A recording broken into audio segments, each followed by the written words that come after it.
I'm Johnna. And I'm Aaliyah. And welcome to Lit and Loud. That one was for you, Drew.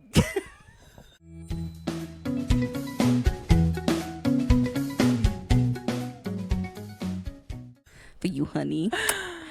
The divas are together. We're joining.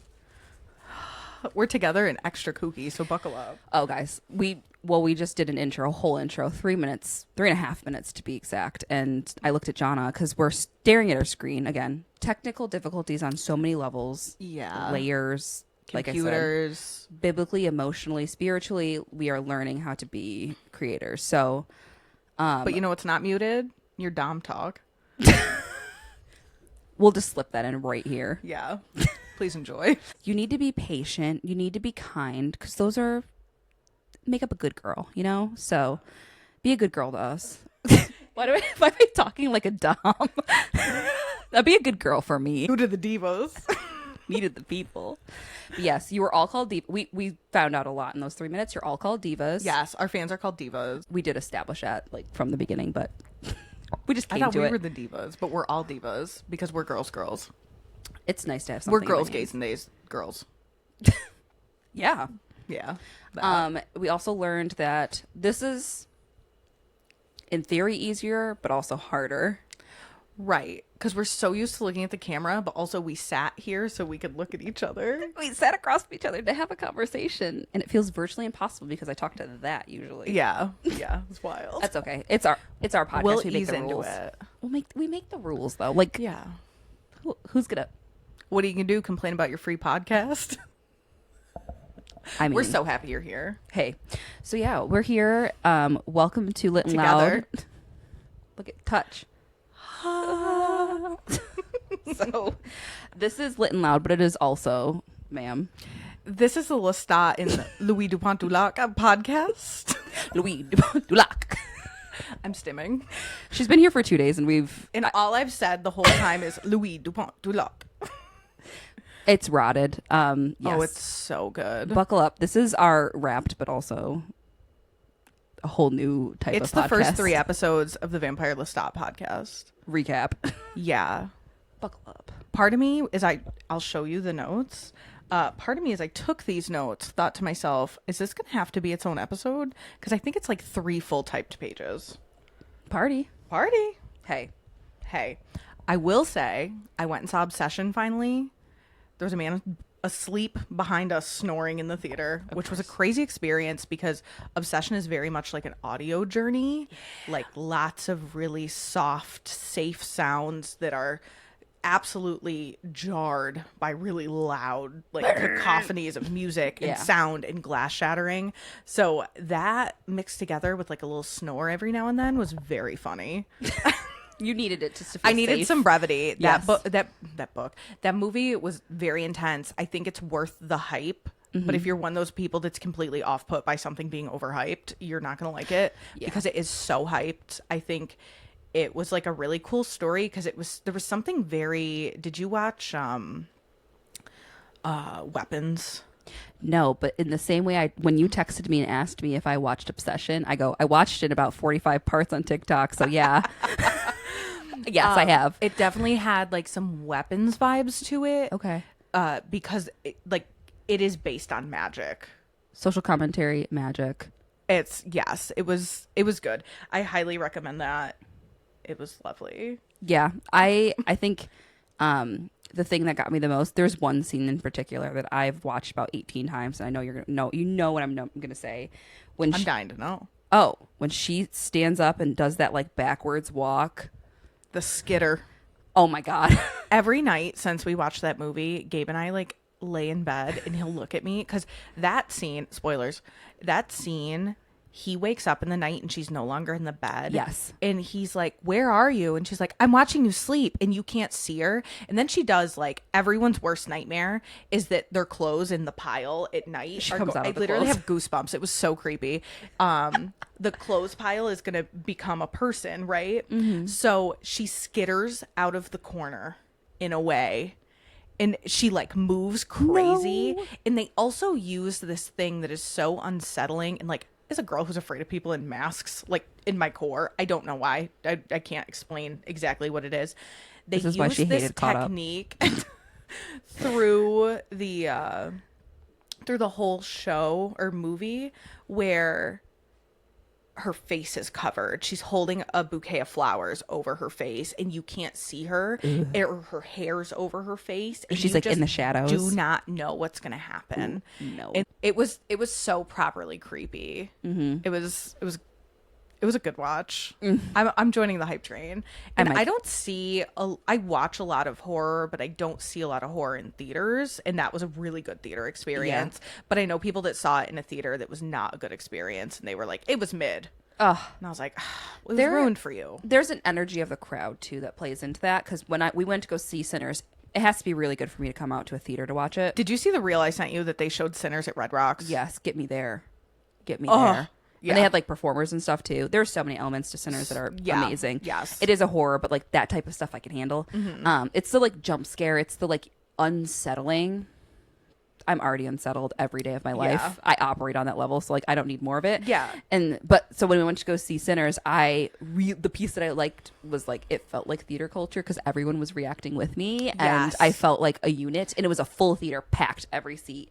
And the vibes were incredible, and it made it even better. That was my experience when I went and saw Stranger Things in the theater. Like everyone reacting and taking something, like watching movies, especially at home or even in a theater, is like really isolating, and it feels like a solo mission. Right. But people reacting in the theater is so exciting. Solo mission, like me sobbing into my hands watching Project Hail Mary, while this guy next to me is like, "Are you okay, ma'am? You good?"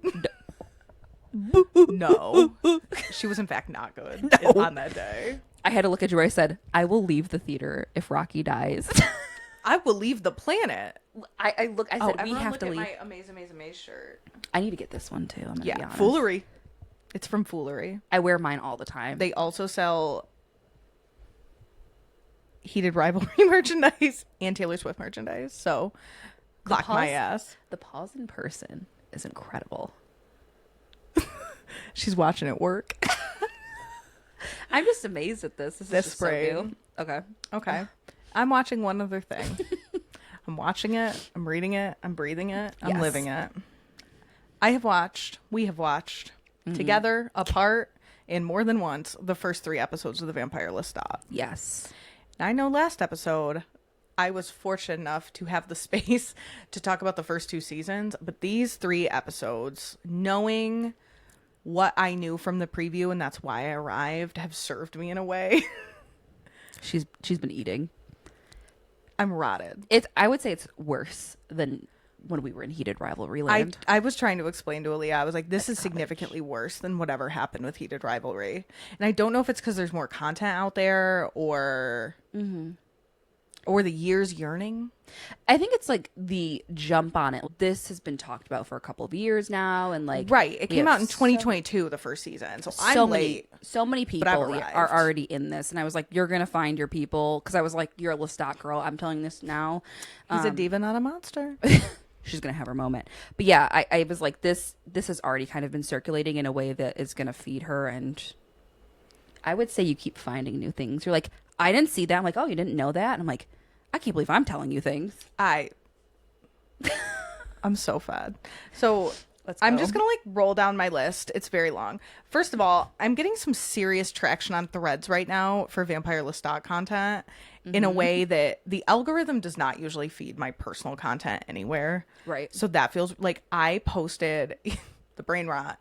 I want to see Lestat de Leoncourt in a room with Ilya Rosenoff like yesterday. Say Booming commentary. Fans, I found my people. AO3, like, Yes, I have like 2 we've written AO3 links. Email us if you need it. You let me know. Getting into the show, this is such a masterclass on unreliable narrators. Yes. So the first 2 seasons were told from the perspective of Louis Dupont du Lac. And we get this beautiful establishment of Lestat making fun of the way Louis described his hair and then not mentioning the scars on his body, which are like huge things about him. And I'm like, oh, we are setting up for a completely different story here, which is incredible. We get the visual of him annotating the book, the interview with the vampire book. Liar, never happened. I like the amount of love that goes into annotating a book. Mm-hmm. So seeing him, and we get clip after clip, like we get a montage of it. So he's going back through with a Sharpie, but we see that he's already been through with a pen, a highlighter, annotation tabs. Like he spent so much time on this. He is nonstop, like the ultimate yearner, and also in the way that like he can't get him out of his mind in any way. The book, perfect fuel for the fire. Dead. Yearner. Louis in the book claims that Lestat is very bored, and Lestat reveals that he's just filling his time from task to task to task, as we learned in episode 3, specifically because he doesn't want to think about his origin story. So I think that's really important. Yeah. And that shows that Louis kind of doesn't have an understanding of who Lestat is. Yes, at his core. But also, like, you keep going. The full digging here, like Baby Jenks on the ceiling saying, if you want to be loved, why do you make it so hard for someone to give it to you? And so this is all like, you have to remember this is through the eyes, through the lens of Lestat. Correct. So So this is his story out of the horse's mouth. Out of the horse's mouth, Out of the to diva's himself. mouth. Out of the Contessa's mouth. Period. Diva. Clock it. From that perspective is insane. And it gets jumbled. Like, I remember watching the first 2 episodes, like, this is how I remember watching the second season of Interview with the Vampire. I was like, yeah, I remember this being, like, a lot for my brain to process. Lestat is on a whole fucking nother level. Yeah, and it's jarring. Yes. Because Lestat is arguably more reckless, more impulsive, and, like, kookier through his own eyes. Right. And he's, I mean, in the show, he's significantly older. So there's another element to this. Johnna's reading the books and like filling in the gaps because she needs to know everything. I am on a quest for knowledge right now that is insatiable. So like the 2 of us have been talking about this all weekend in the context of both the book and the adaptation. That is a very different story. Yes. In the books, they are very much closer in age. Yes. Also, the books are not nearly as explicit with The gay. the we to lock and Lestat's relationship, which I find is really interesting. But I just got to a place in the second book, The Vampire Lestat, where I have now been informed, and Lestat is straight up like, I loved him. I loved him so much. And he straight up said, like, I loved him more than I loved Nikki.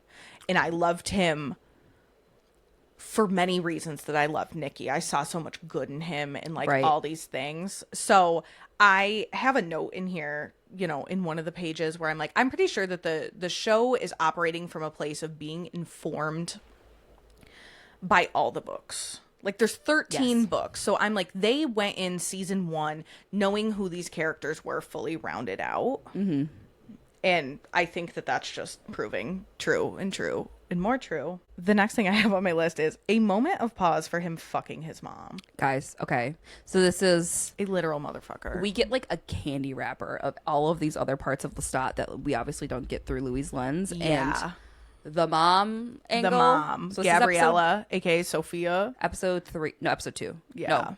Yeah, 2. Come to me at the end of episode 1. Right. She arrives in Detroit. Come here, mama. I need you. It's unsettling. It's gross. It's weird. But you have to understand this is vampire culture. Yeah. And like, I've read so many vampire things. It's like. Yeah. Also, like, this.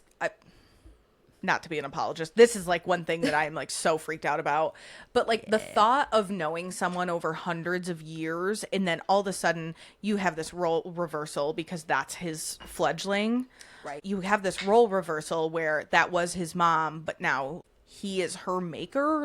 I feel like that evens their playing field out in a weird way. Yes, it's so I don't strange. condone this, and I'm not going to claim to understand it. No, it's everyone being like, "Ooh, this feels icky." Like, yeah, it is, and like you have to acknowledge it. But like, there's so many vampire stories like this, and it's like, yeah, like I said, it's like queer culture. Like, how many vampires do you know? Like, right. How many vampires do you know that are fucking their mom or fucking their sister? Like, yeah, there's only so many people in the pool. So that's that on that. But like this is the thing. That's true to the book. LGBTQAIV. Dumont, Dulac. Like, I mean, that's all that has to be said about it. Like, yeah, everyone else feels icky about it too. I'm sure Anne Rice didn't love writing that, but she did. She was a freak. If anyone wants to talk to us about Anne Rice, we want to hear about it. Anne Rice, you want to come on? I saw this girl, the ghost of Anne Rice. Will you come talk to us? We're going to conduct a seance next episode and get to talk to her. We should get that girl. I found a 4-hour video essay explaining all the books. We should get her on the pod to just talk it through. Send the DM. We're coming for you, mama. The quotes are serving. There are so many things Lestat has said in this season that are so diva and so unreal.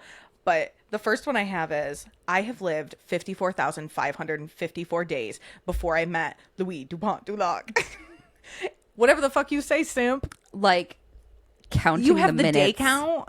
Like, how many days did you live before you met Drew? 54,500. And quickly. Like, and he said that in a room full of people. Oh, he was ready. Like, they Yeah. were like, oh, so it's about Louis? And he's like, I did so much more before him. Here's the day count. Okay. Loves, and I don't blame you. We talked about this recently because we were watching all 3 episodes before we watched the episode tonight. Literally, we were That's like, our we reward. need to. We're like, we have to lock in and record before we can watch 4 because I also cannot add anything else to this because it's out of control. Multiple pages. Yeah, the way that Lestat sees Louis in this is Juicy.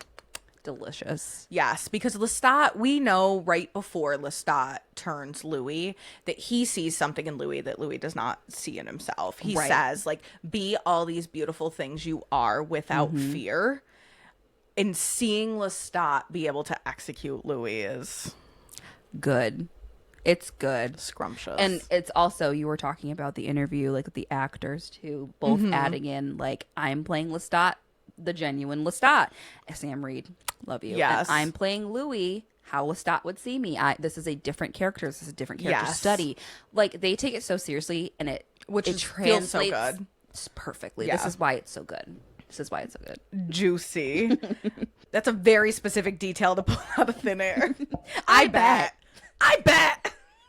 We've been saying to this to each other all. Are you enjoying this exclusive fan experience? That I want that whole scene in that room with the 4 of them plastered into my brain forever. You know, they're like, what's the one thing you're gonna want to watch when have dementia? Yeah. Do you know that scene was supposed to have a voiceover over it, and it went so well they were like, we have to keep it in here. Brain rot. I'm very curious to see how the season comes together. I'm pretty sure it has to be Telemasca at some point. I don't know who else could be pulling the strings, but we've had a lot of things where Lestat is told that Louis requested him, and Louis is told that Lestat requested him, and now they're together. Malloy is told that Lestat wanted him there to interview him, and Lestat thinks the production company just grabbed it. Like, there's all these like missed connections happening where I'm like, what's happening here? Yeah, but that's the story, and it's so convoluted. It feels even more so than Agreed. At times you're like, I feel like I don't have all the information, but like, no doubt in my mind, Lestat didn't. So here's the difference between the two of those two men. Like, Lestat is a big piece of his personality is his obsession with himself as well, and Louis is like, he used this because he's so torn up about Claudia to try to have something to grasp onto. Like, he's like a romantic in that way, whereas Lestat's a romantic to himself and his deep obsession of Louis. Like, it's their point of views translate in crazy different ways. That I felt like I was watching a story, even though like there was inconsistencies, and we're seeing that play out and like how it all plays in with season 2. But like, this is completely different. I do not know the direction it's going to go though. Like, and we already like with we are being told things that are happening where Lestat isn't, and he's saying like, I wasn't there, but this is my hour, and you're gonna listen to me, and I'm gonna tell you what I think happened. Right. A diva. The costuming. Everyone behind the scenes in this is doing their job. He is covered in glitter. He is covered in silk. He's covered in mesh. The pants are right. There's velvet. Bark, bark, bark. The silk corset we've talked about multiple times. Oh my God. The pink one that he gets in the Open fight. corset. Oh my gosh. I'm having a hard. I want to replace my poster where I record, my Hudson poster, with a Lestat poster, because that feels really true to me. But I feel like Change the time. What is it? The mark? Whatever the flag is. Changing of the guard. The guard. Changing of the guard. But I feel really committed to finding one that speaks to me. So I think I'm going to have to make one in a full collage style, because nothing can encompass everything this man is. No. He is too much. Too much.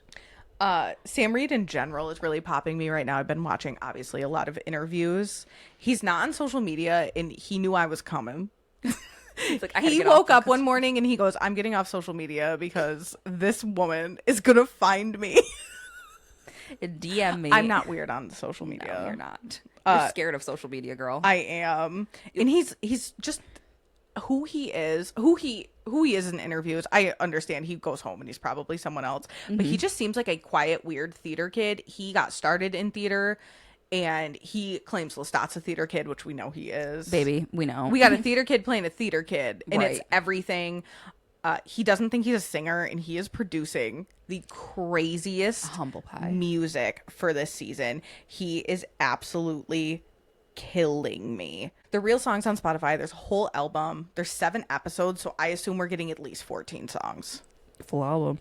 Well, people went to that show. Don't talk about the show. Sorry. Don't talk about the live show. I wasn't there.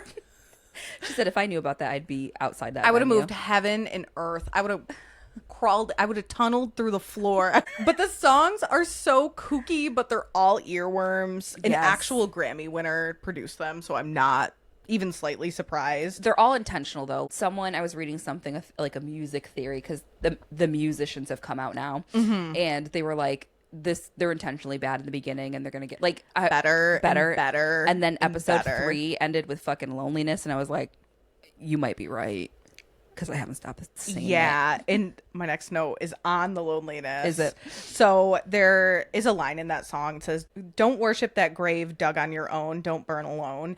And this montage is happening as all his past lovers and his maker are walking out of this music venue, whether they were there for real or not. And it is so powerful. Like, this is a song about being lonely because you're unwilling to deal with what you carry, and like pushing people away, being hard to love, and all these things. And like the visualization of that, scrumptious. Yeah, so how they're doing those scenes of him like on stage performing each city, and then like tying in, Gooped.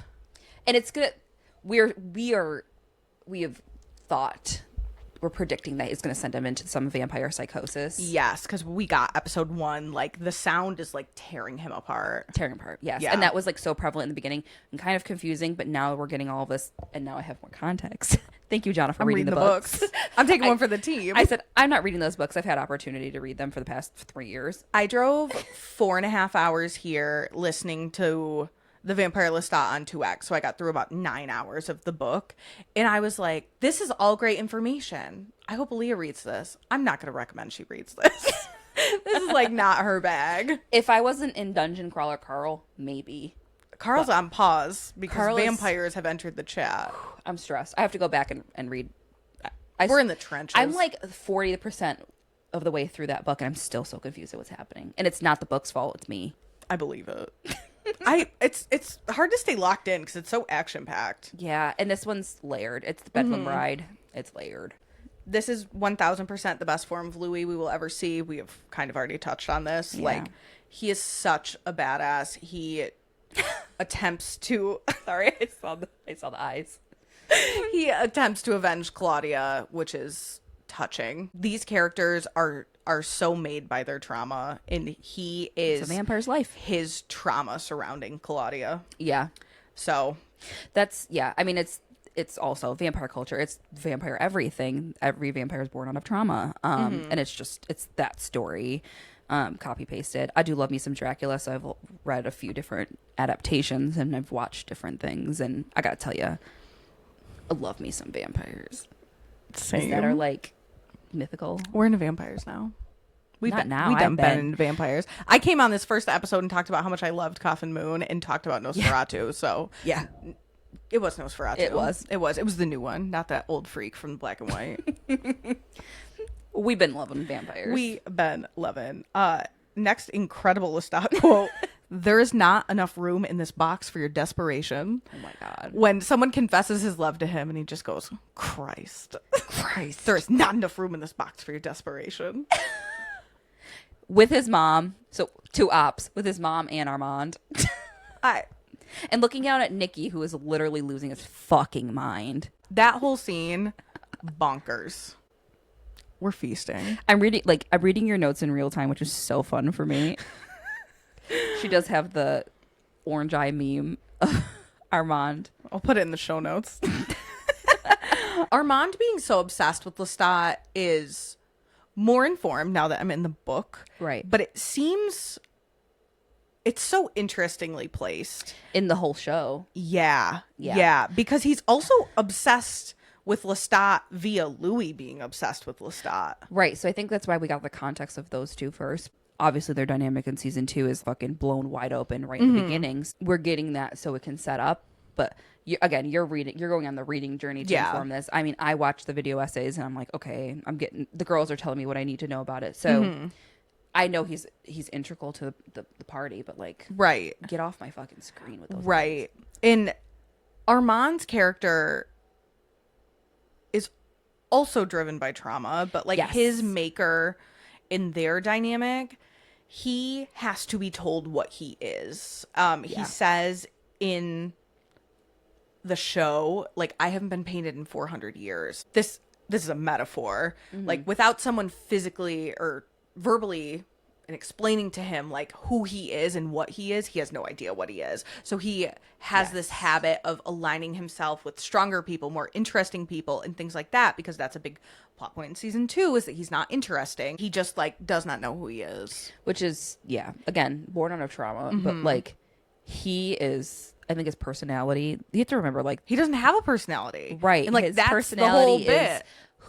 Who he's, adjoined to at this point, and it's that's what makes it sad now, Yeah. like his tortured past, everyone's tortured past Right. is awful, and like becoming of like he was a slave and he was sold and like all of these things, and you're like, he has no identity and that's his problem. Yeah. Like, right. that sucks. I just got to the point in the book, like I have now met his maker. He was turned at 17, so he's very young. Right. And he's tortured about that, but his maker and him like actually had a really good relationship, and then he died in a way and like left him before transferring all the ancient secrets to him. So he's just like, he's a down bad guy. Yeah. And he just wants to be loved, and no one wants to love him because he's desperate. He's dead.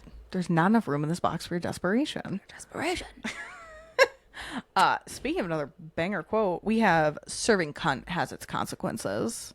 Well, Lestat is driving a car, having an absolute manic episode. A meltdown.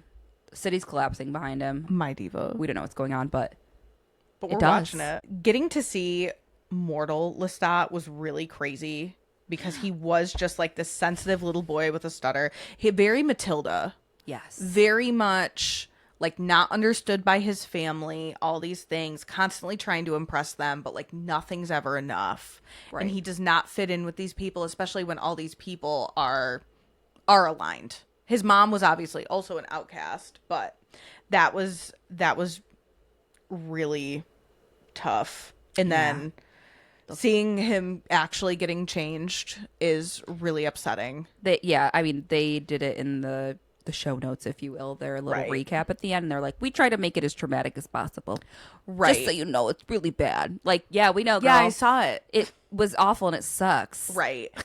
It's so much easier to understand his character even from just seeing that, but also reading the book, because like he's faced so much trauma and he's just running from this trauma every day. He's like grabbing for experience after experience because he does not want to face and anything, you can tell based on the story he tells that he's lying to himself about how he was made, and then he actually has to be confronted by that right before he plays the loneliness and Magnus leaves the room and you get this beautiful scene. But understanding who he is at that level is Right. something. And so we get this breakdown right before the loneliness. It's Malloy interviewing him, and there are some there's some vampire things happening, and like this is obviously the huge get. And Malloy is this character who is also incredibly complex to this story, specifically to all of these people, which throws in another crazy layer. But he is pulling from not wanting to understand Lestat at his core, and that's like everything Lestat is fighting against, and like he's never gonna give him what he wants, and like you think he gives it to him, and like we have this whole moment where we're like, we learn about Nikki and we learn about his making, and like all this stuff his happens. First love, his maker, and all like, this stuff. It all comes out, and there's just 20 minutes of this fucking nonsense with this interview, and like it's completely erased. Surprise. He was like, he's never gonna get what he wants. So like this also adds to Malloy's complex, because he's like kind of gotten all he's wanted. He should be pissed off. He's right for it. Yeah. You owe me this. But yeah, I love the interview part of this, and I love this completely different from Louis' experience, but like it is so good, and it feels so Lestat. Yeah. He's like, I'm gonna do it the way I want to, and also you're not gonna get what you need. He's a diva, not a monster. Perfect. Like Aaliyah said, I'm in the books, and I googled like, because everything's subtext in the books, and I understand there's people out there that have like way more information on Anne Rice in these books, and like I love seeing people like I'm interacting with people on threads that are like, I've been reading these books for 30 years. Interview with a Vampire turns 50 this year, and I have never had a piece of media resurface in this way that I've interacted with. So that feels really cool, because not a lot of media has done justice with someone trying to do an adaptation in any capacity. Right. And this is deeply a modernized version, which I think is for the better. Like, we get this beautiful complex character that is Claudia in Interview with the Vampire, the TV show, and then you read the book and she's 5 years old and Louis loves her like a wife, and you're like, okay, she's 5. So I googled, like, because all the relationships seem much more blurry, so I google like, are they actually gay? Like, is this like subtext? Like, what's going on here? And they define the relationships via mutual emotional suffering. This is what people were fed. Oh, okay. This one's for the yearners. Right. Us. I talked about how I think the show operates from that informed place, and I'm getting even more of that because I'm in the Vampire Lestat now, and I thought we were going to get this like beautiful rock star version of him for a lot of the book. But I would say if the book's a 22-hour audio, we have had 2 hours of modern Lestat, and everything else is backstory, but it's good backstory. I have liked this book significantly more than Interview with the Vampire. That's good. Yes. As a Lestat girly. Right?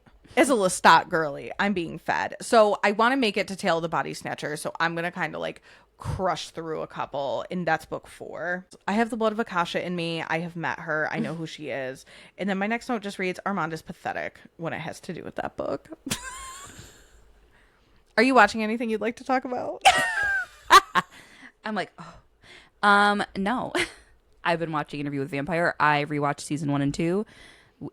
It helped so much because you were like, no wonder you probably did tell me about this. It was about 2 years ago. Right. So yeah, I got back in, and I am back in the universe, and so is my timeline. I feel very similarly about this season. I love Lestat's character, and I feel like we spent a good amount of time with Louis and Armand and like that whole fuckery in season 2. Yeah. Like season 2 was really upsetting, and like by the end of it, I was like, yeah, because like Claudia's whole everything is really the worst part of Louis' story, and obviously such a huge part because it affects him so much. So like, I mean, I've had enough of that. So like, give me fucking Lestat's bullshit right now. Yeah, I needed like a breather, and I really got to say they are doing throw this some show, glitter on it. Right, they are leaning in every way with the music, with like the intention to like the costuming in the storyline. Like every component of the show is like very thought out, and it's one of those. It's like, yeah, this is why it's so successful. Their commitment alone to changing the title of the show to go along with the books, like, shows the commitment to telling the story, even though it's not a perfect adaptation. And I'll dare I it's say, better. dare I say a more, I can't say if it's better because I haven't read the books, but like I can.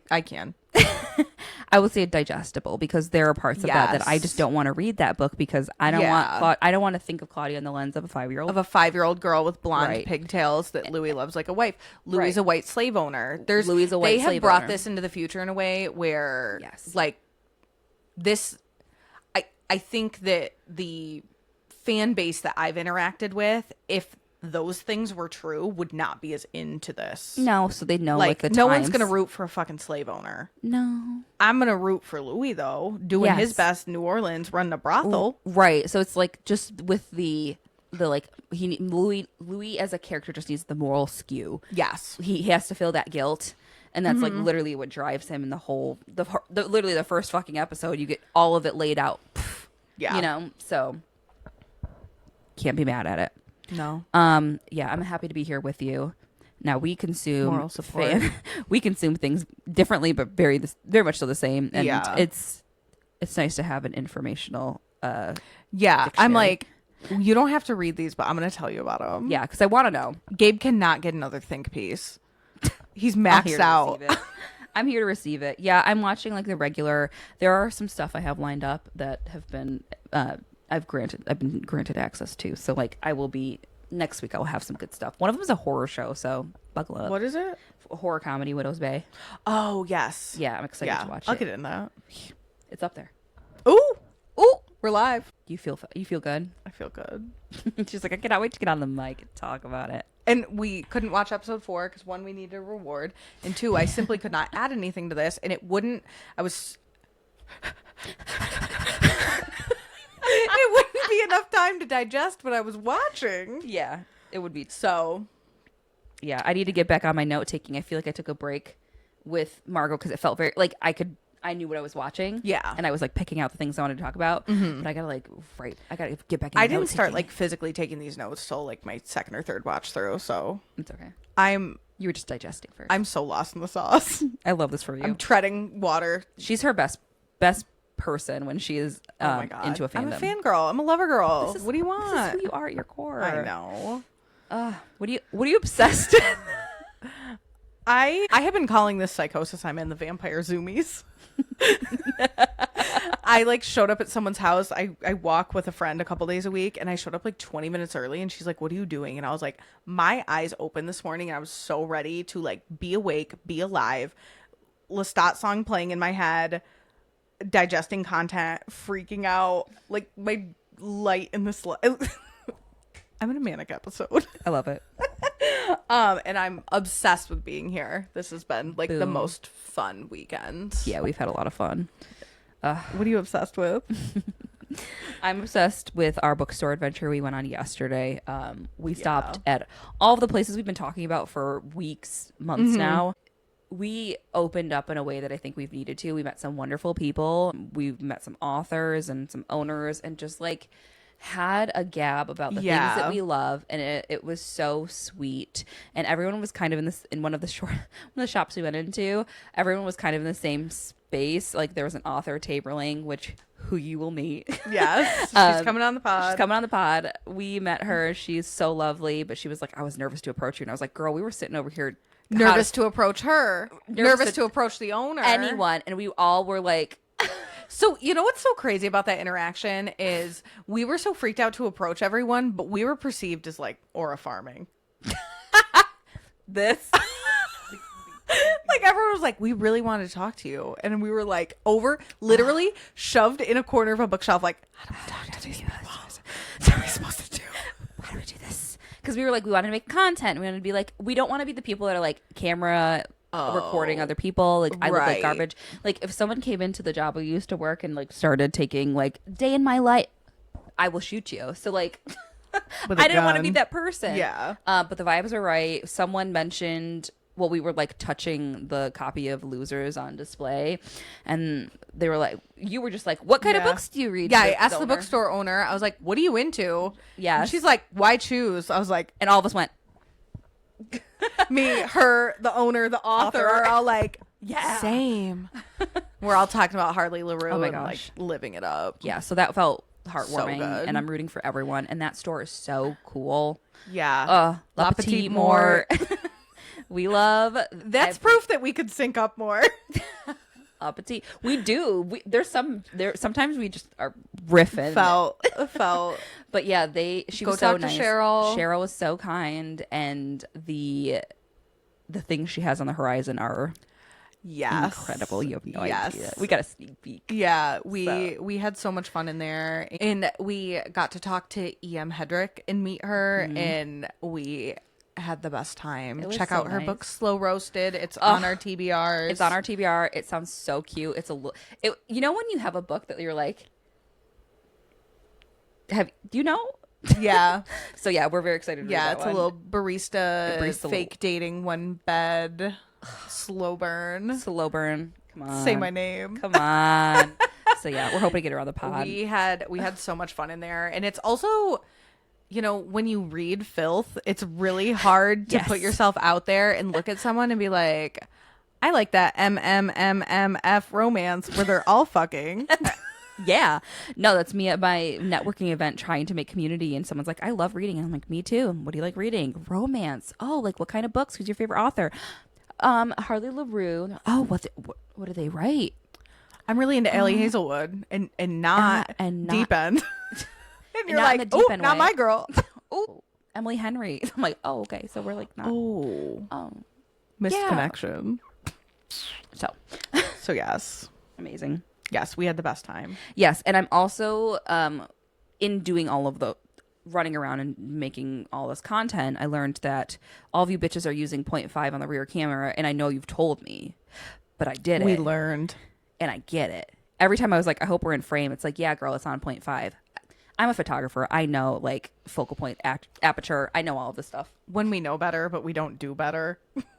So I filmed something for our story, and I just felt really good about it. And I'm going to talk about this because what if we're like a big deal one day, and like we could be like, I didn't know how to use 0.5 on my rear camera. Everyone, if you're influencing, 0.5 on your rear camera. 0.5 on your rear camera. Say what you want to say, because like I was like, I don't even know what I said in that video, but it was great. She looked great doing it. Right. So learning the tricks of the trade and building up our knowledge base in this is really going to help us at And Book Fair being more Bel Air. intentional making content. We both Yes. get really frustrated to like stop what we're doing to make and film content because I just want to do what I'm doing. We're living the moment, girls. Yeah. We are. We are like sponges of the environment. So like that feels like an abrupt. And I have a hard time being like, I want to look at that sticker, but like I need to like I need to film the sticker. Yeah. So it was a practice, but I think we did pretty good. Because we're gonna have a whole like hours of this in different formats for Book Fair at Bel Air. So we're learning. Yeah.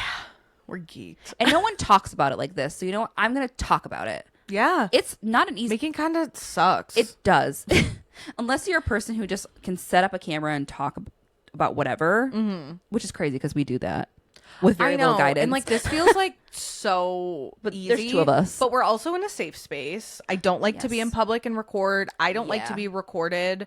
Like I don't mind being on camera, but I don't when I'm in public and I see someone else recording, it like freaks me out. I don't like other people to think I'm recording them. Like I don't know if people are comfortable with recording in their business, and then that adds the layer of finding a business owner or an employee and being like, hey, can I be a fucking weirdo and make content? Right. But like you have to remember, like the thing we learned too, everyone in there was like, she was like, yeah, make content, like whatever. Right. We like, went into another bookstore and they were like, we're really trying to make content and engage with our customers. So will you be on our video? And we were like, only if you'll be in ours, because we don't want to do it either, babe. So yeah, content making something that feels genuine too, because like there's a ton of things that people are making, and not a crazy thing to say. Some of it's good, and some of it's not. So we are very big on putting out a product that honors how we feel about the things that we do and the things we say. So like we're very intentional in that way as human beings, and that's something neither of us are ever going to change. Yeah. So we're learning how to do it in the capacity to give you guys something, and it has to feel authentic to us, or we're not going to deliver it. I'm not going to deliver it at all. No TikTok dance over here. Don't want to learn another TikTok dance. I can't do a TikTok dance, but I'll do a little ditty. I might get my tap shoes out. Do a little jig. Next month, new obsession, tap dancing again. Adult tap dancing classes. Tap dancing. I loved tap, okay? That was like my strong suit. And yeah, that's it. We're having a good time. I mean, We're I'm hooting, obsessed we're with the current. hollering. Oh, I have another obsession. The bar we went to last night. We got kicked out. I'm kidding. No, we didn't. I wanted to stay there so bad. I had to spin a narrative and act like we were getting kicked out to convince myself to leave. And I looked at our server and I went, I can't believe you're kicking us out of here. Yeah. And he laughed and I was like, this is my truth. This is my truth. I need you to honor it.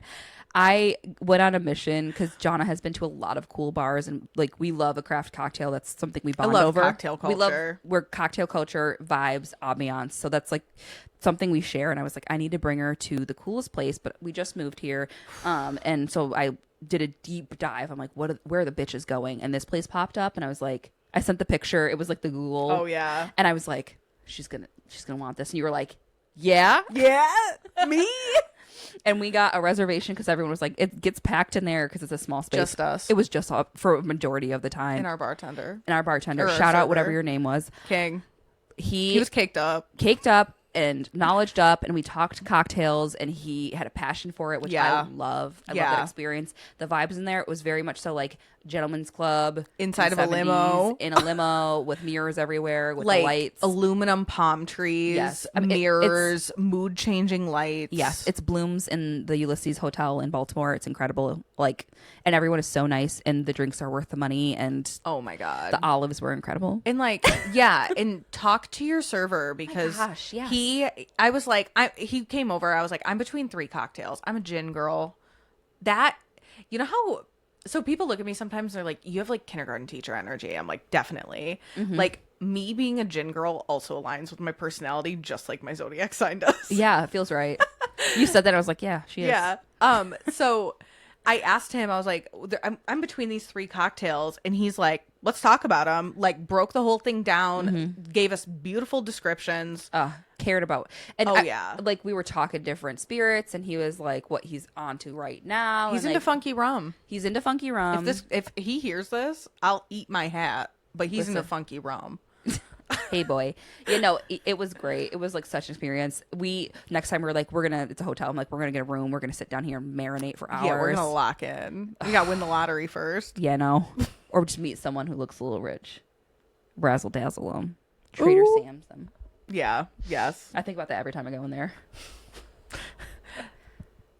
I got cooked in the tiki bar on Walt Disney World property once. Like, so many rounds of drinks that at one point the waitress came over and was like, you don't get to order another one of these. Was it a big one or a small one? It was like the big one. We were splitting it. And it was like this whole thing. We were in there for hours, and they seat you together with other people. Yeah. And it's me and a friend, and then like they seat a party of 4 with us. And we hooted and hollered with these women in a way. They were like, we're going to get their bill too. And we were like, we've been here for hours. We have been buying like the $46 drink, Disney like the drinks. fish bowl, the Aoa, like throwing the cinnamon. Everything's on with sparks. And she's like, I'm not doing this again. So you cannot order this anymore. Because every time a drink comes out, they have to do a gimmick. Yeah. That's like the whole thing. Like if you get a hippopotami Mai Tai, she's like rolling a hippo across the crazy in there. The thing yeah. The Aoa, the clam. It comes out like it comes out in this big fishbowl. They light it on fire. You throw cinnamon to appease the gods. It's so like this good. whole thing. We ordered 2 or 3 of those. We had other rounds of drinks. It was like this whole thing. A $50 drink. A $50 drink. 3 of them. We ate dinner.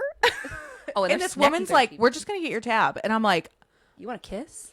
I'll do something. I have talents. She wouldn't even let us see the bill. I didn't feel bad. If anyone would like to buy me anything, I'd like to receive it. Thank you. 100%. Same. Sorry. Double that. Take that energy. Double it. Receive it. If anyone wants to pay for anything, let me know. We'll start doing stickers. Yeah. Pay for me. Let us know. Pay for my Riverside. Riverside, sponsor us. All right.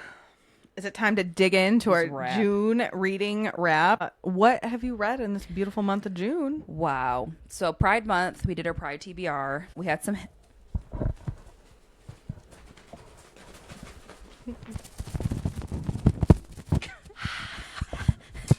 Yes, we had Pride Month. Everything was good. Yeah, it was a good Pride. I read. started my month with Lucky Day, which was a Johnna rec. Well, required reading. I had multiple required readings in this Pride Lucky Month. Day by Chuck Tingle. By Chuck Tingle. This book was amazing. I knew it would be. Bisexual queen, professor, love her energy. This whole book, there's one big takeaway. The big takeaway for me is Chuck Tingle's ability to write something so earnest and authentic and like real, and it's surrounded by grief. So this book deals a lot with grief, and then also write something so fucking kooky, like kooky to his core. Yeah, and that's who he is as a person. Yes. But then he like executes something so eloquently, and it's like, this man. and his books are all deeply horror books too. Yeah. So he is a very visual writer. He is writing these incredible. I read her description of an environment in one of his books last night, because it's just how he writes it's so. I'm one of those people that can picture stuff in my head, but it's like something I can like deeply visualize. Right. And this is one of those books. But Heavily. sometimes he uses that skill for evil, because you are envisioning the kookiest, nastiest stuff. things, Like people being torn apart, and it's horror. It's horror. Yes. So I knew like the vibe I was going into. This opens with a horrific coming out, like literally doomsday coming out story, like how it feels how it feels like it's gonna happen when you come out, like the world's gonna end, and surprise. So the whole there's a low probability event, a bunch of crazy shit happens, and yeah, her mom gets killed in the process of it, which is not really a spoiler. It happens in the first 10 pages. Yeah, it's like the first thing that happens. The grief of that, and like thinking it's presented to you as like you're meeting these people and this happens, and like her mom sucks in this, and she knows she's gonna have a bad reaction to her coming out, and she does, and then she gets killed right after. So like seeped in trauma, seeped in so much grief. This character is so complex. She goes through like fucking chaos, and like and the story is about internal struggle. It's like that's like the meat and bones of it. Yeah, that's what you're brought back to, the internal monologue of this woman.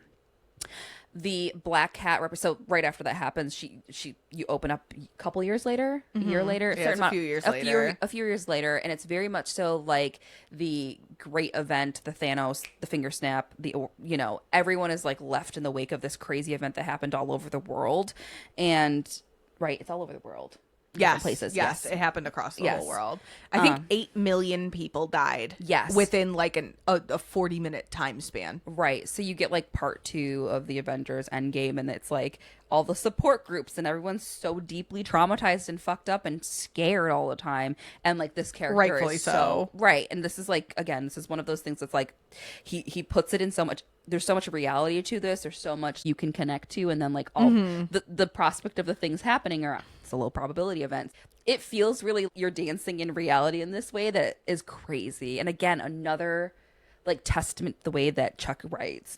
Everything about this, the ripple effect of everything that happens there, and the breakdown of other characters. Hi, Max is up. Max is here. Any concluding thoughts on Lucky Day? Yeah, I have your masterclass at pacing. True. Chuck can really just move the story. This book is not long, and so much happens in it. Tiny. It's tiny, and it's just jam packed. So I really, again, a testament to his writing. I cannot wait to read Fabulous Bodies. Did we already announce it? I don't know. Well, surprise, we're reading Fabulous Bodies, his newest book next. Chuck, we're coming for you. Listen, Chuck. Oh, we're coming for you. What have you read? The first book I have, lots of announcements this episode. Yeah. Is Hold Me Like a Grudge by Celine. This book was written for me out of my brain in every most beautiful way. We have been bitching about getting a wrestling romance for so long. Right. They said from their lips to your forehead. A kiss, mama. That's how it felt to read this book. Straight up. You like crashed out when you saw it on NetGaily. You were like, is this what I think it is? I was on a walk when my ARC got approved, and I stopped. I saw the notification coming on my watch, and I was like, hold on. I'm with my friend and her dog. And I'm like pulling out my phone, like, like I waited my whole life for this. Yeah. Oh my God. It's so good. It's a story about two professional wrestlers, and one of them is like very closeted but very aware he's queer, and the other one is not at all aware he's queer but like down to get into it. Yeah. And there's so much actual wrestling in it, which feels super good because you can tell that this person wrote a wrestling romance. I don't know shit about hockey, so like anything that happens in heated rivalry, I'm like, cool. Yeah, that's true. Like this is something very niche that I actually do know about, and I'm like, uh-huh. So that felt so good. We have like full gay panic, and then an absolute closeted yearner. Yep. Out of Caleb, and it's everything. I can only imagine that Celine's a Swiftie because we have so many beautiful moments in this book where I'm like, Taylor. I know that. There is a moment towards the end of the book and a chapter starts and it says, I told myself to remember this moment, like blah, blah, blah, blah, blah. And she has a song that starts with, I said, remember this moment in the back of my mind. And I'm like, stop. For me, I love that you can clock it every time. oh, I'm fed. If people would like to start writing more Beyonce into their stories, I read read some black ass romance, and there's been Beyonce. You know what? The white people just don't resonate with Beyonce in the same way that black people do, and that's fine. But like, when I've read a few Beyonce things, and it clocks in a way that really only tickles your brain. It's actually up on my phone. So chapter 23 is an Asher chapter, and it opens up with, remember this moment Asher tells himself as he walks down the ramp, take it all in, don't ever forget. The song's called Long Live, and it says, I said, remember this moment in the back of my mind, and that's how it opens. And I'm just like, Clocked it. yeah. Yeah. Just absolutely. I'm not done with it yet, so she can't talk about it too much. And the book's title is a Fall Out Boy reference. So very, very music, very wrestling, very queer culture. There's so much here. There's so many supporting characters in these wrestlers that we absolutely love. They are queer people, very found family in that way.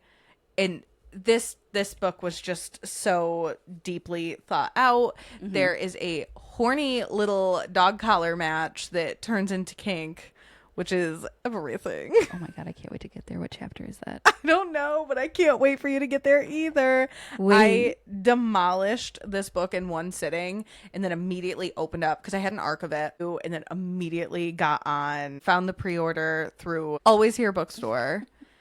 And it comes with, you know, little like random trading cards and things like that. Yes. And I cannot wait to have this in my hands. The pub date is Tuesday. Yes. So next time we record, maybe I will have it in my hands. I know. And then the other exciting piece of this is in my notes after reading this, I wrote, Celine, get on the fucking pod. The Divas shot their shot, and Celine will be coming on the pod. Can you believe it? So I'm super excited to talk to them about this book because it's just, there's so many pieces of it that I deeply connected with between wrestling and music culture and queer culture, and Aaliyah's gobbling it up too. Yes, it's so good. I am, again, slowest reader on the planet, so I'm behind Johnna, but I gotta tell you, it is really good, and so good.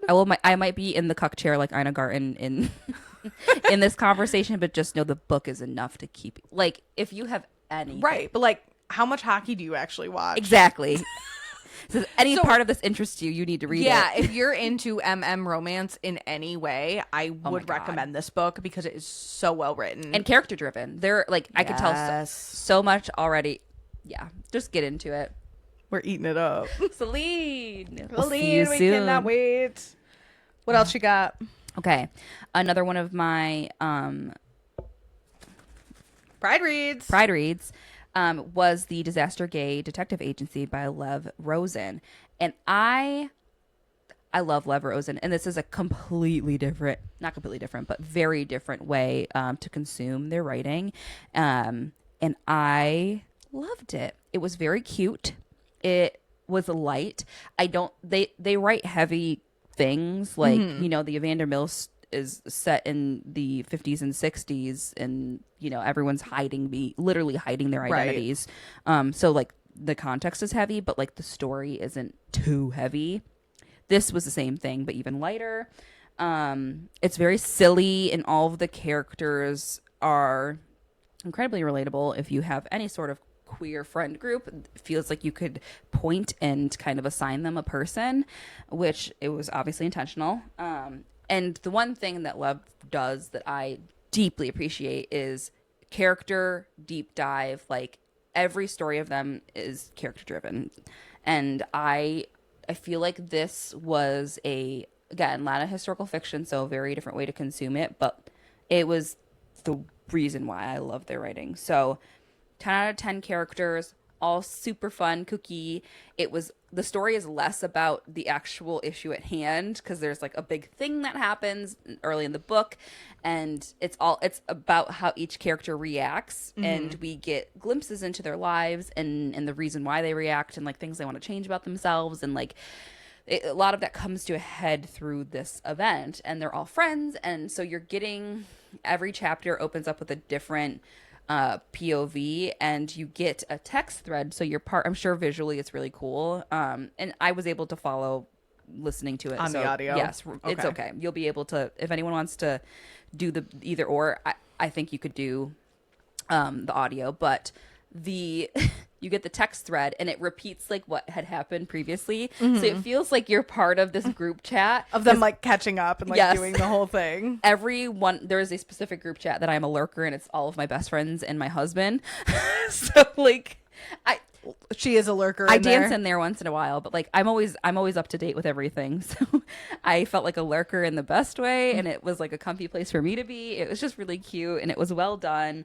And yeah, the gift that Lev has to write characters as well fleshed out as these people are, and how many that we get was really impressive. I think there's a lot of characters on that cover. Yes, it's about 5 of them. Queer mystery, cute.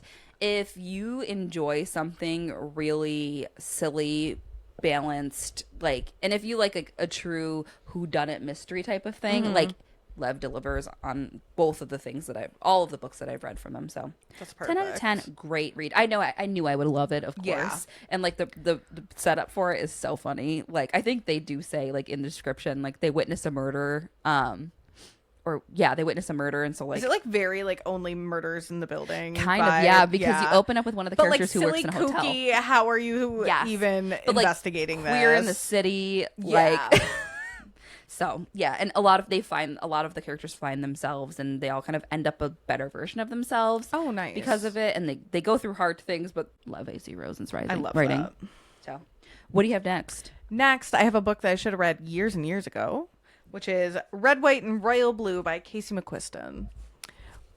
We know them. We love them. Yeah, I don't even understand why it took me so long to read either. this book. Have you watched it? No. Oh, you got to watch it too. It's good. It's not as good. Right. I've seen content, but it's surrounding like if you that. liked it, it's like, oh yeah, okay. Yeah. This was so sweet. I love a happy ending. Yeah. This is just such an approachable, like, it's paced well. No one's suffering that much. Like, yes, they have their hardships, but it's a little like, shut down and closeted and whatever. But no one is truly tortured. Yes. We have some people not being honest with themselves, but like no one is truly the queer experience tortured. It felt so evergreen in today's political climate with what was going on, because this literally could be happening right now.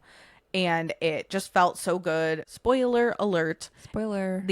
How it ends, like, truly Trump gets overthrown. Good overcomes evil. Right. The boys end up it's just like, it was such a feel good story. And this is one of my friend Keith. Shout out Keith. Sorry, Keith. We love you. This is one of his favorite books. He owns a lot of copies of it. Yeah. And knowing how much that he loves this book, saw so much of him in the book, which made me just love it even more. It was such a sweet story. And I say this in regards to a lot of things. I could not imagine navigating my own sexuality in the public eye.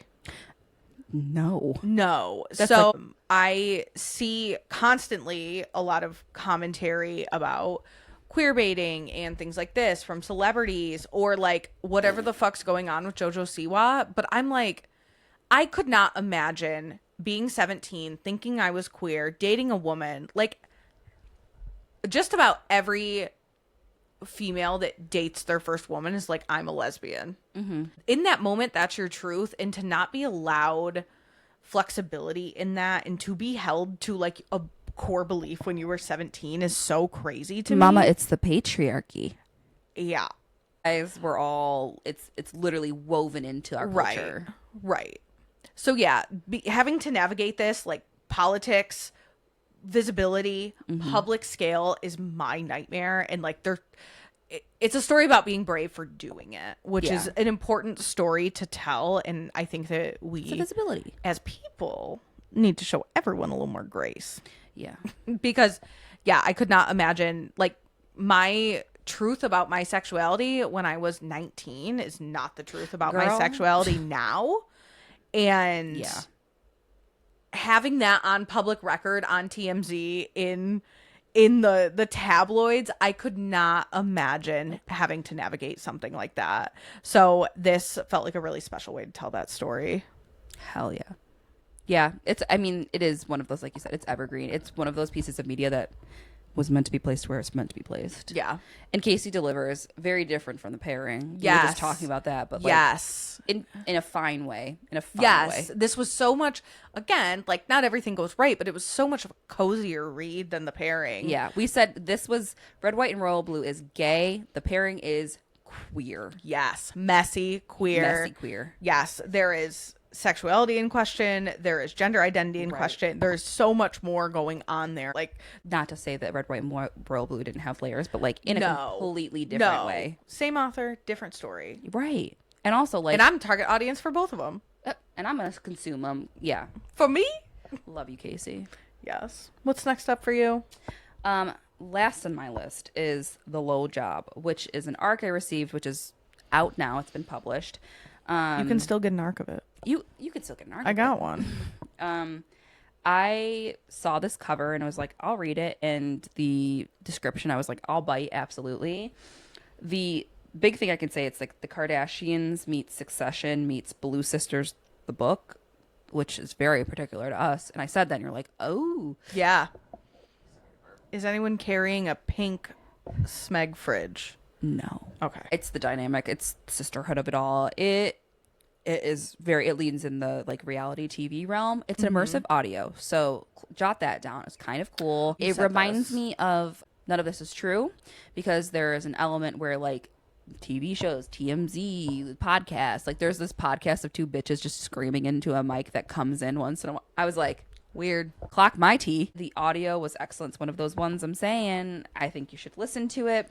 It's messy. It's complicated. It wanted me to shake every character. There are like, I don't want to like give too much because it's brand new. So like spoilers, but like, and I'd like to read it. And she's going to read it. Yeah. So it's really uncomfortable. There's some really like sticky points. There's some like crossover relationship.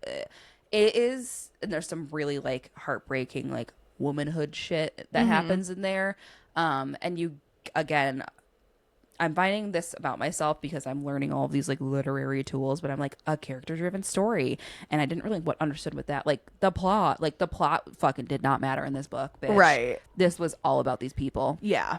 So yeah, I really, which we love. Yeah. That's what we reach for. Thing. Yeah. And like, I'm thinking about the books that are complex for me. Yes.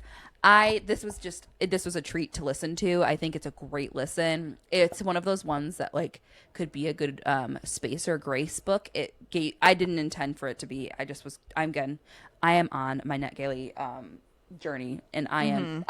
Let's do an update. I'm at 54% for my feedback ratio. Ooh. So a girl's moving I up. have feedback for the feedback ratio, actually. Give it to him. I think that NetGalley should adjust your feedback ratio once the book either publishes or archives. Yes. But getting an arc in your ratio immediately suffering for it feels criminal. Right. And like, That feels crazy. and they're always like browse titles and get in there. So like I'll apply for a couple of them. Sometimes you get them, sometimes you don't. But like sometimes you'll get 3 in a row and I'm like, fuck. Right. And then immediately your ratio's fucked. But I guess, I mean, you get rewarded for reviewing more, but that does not push quality reviews to me. And it doesn't work because for a I could ratio. go on to 15 read nows and make up reviews, and if I had 20 books instead of 6 that I've Right. gotten out, my ratio wouldn't be as affected. Right. My ratio looks fucking crazy because again I have non-feedback ones. But you know what? I'm going back. Some of them are published. I have access to some of them still too. So I'm like, Can you go back and yes.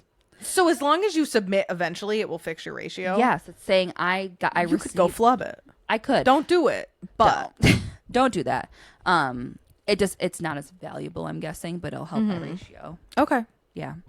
There's probably there's probably some sort of system in the back end. Also, fix your interface because it fucking sucks. Yeah, they're like, we're gonna change how you log in. I'm like, that's what you're worried That's about? what you're gonna change because That's what you're worried about? there's no mobile the version. fact that your fucking app doesn't work? Your app Weird. doesn't work and there's no mobile version to do this. Piss me off. Yeah. The fact that I have to open my computer every time I want to write a review, piss me off. Anyways, I prefer yes. to type my review, but I hear you. Yes, I loved the Lowe job. I didn't put the author. Who is it? I'm not gonna remember. Oh, Grace Alexander. Grace Alexander. Good job. My recall. Hey, yes, the Lowe job by Grace Alexander. Good read for this month. What's your last book? My last book is 3 books. It is novella and a duet. A that novella we and a know. duet? A novella. Oui, du pas, du lac. It is a novella and a duet that we know, we love. And it is called The Dare and Losers Part 1 and 2 by Harley Laroux. Yes. I just switch hands. We have to hold these, okay? We tried. Yeah. Don't judge this. You don't know what it took you us don't to get know here. what we've been through. So diving right into Losers, I had the very fortunate moment of slamming through this novella and this duology in like 4 days, which took me somewhere. Yeah. Somewhere exciting. There is nothing better than the full circle found family in this. It is so juicy. It's so Can't beat good. it. And these characters are fucking tortured. They are. All of them. And Harley says it. Harley has said, I cannot write more within the Losers universe because I cannot continue to torture these characters. They come from torture. Yes. They come from trauma. And they are like, by the end of it, genuinely like finally so happy. So happy. Cannot Found disrupt the babies. Family. That I remember watching that TikTok and being sad about it. And then I was like, actually, don't do anything else with them. No. I respect it. They are all good. And then I kind of like took notes as I went. Good. It's black. Lay it on me. Did it die? No, I just turned it off so I can be here. Oh, we're going live. The absolute comfort of Vincent's family, and not only Vincent being able to find comfort in them, but them welcoming this weird relationship he's in. Open arms. And there's even a beautiful moment where Jess is kind of at a crossroads, and she is like, I wish I got Vincent's mom's phone number because I know that I could have a conversation with her about That's a this. safe person.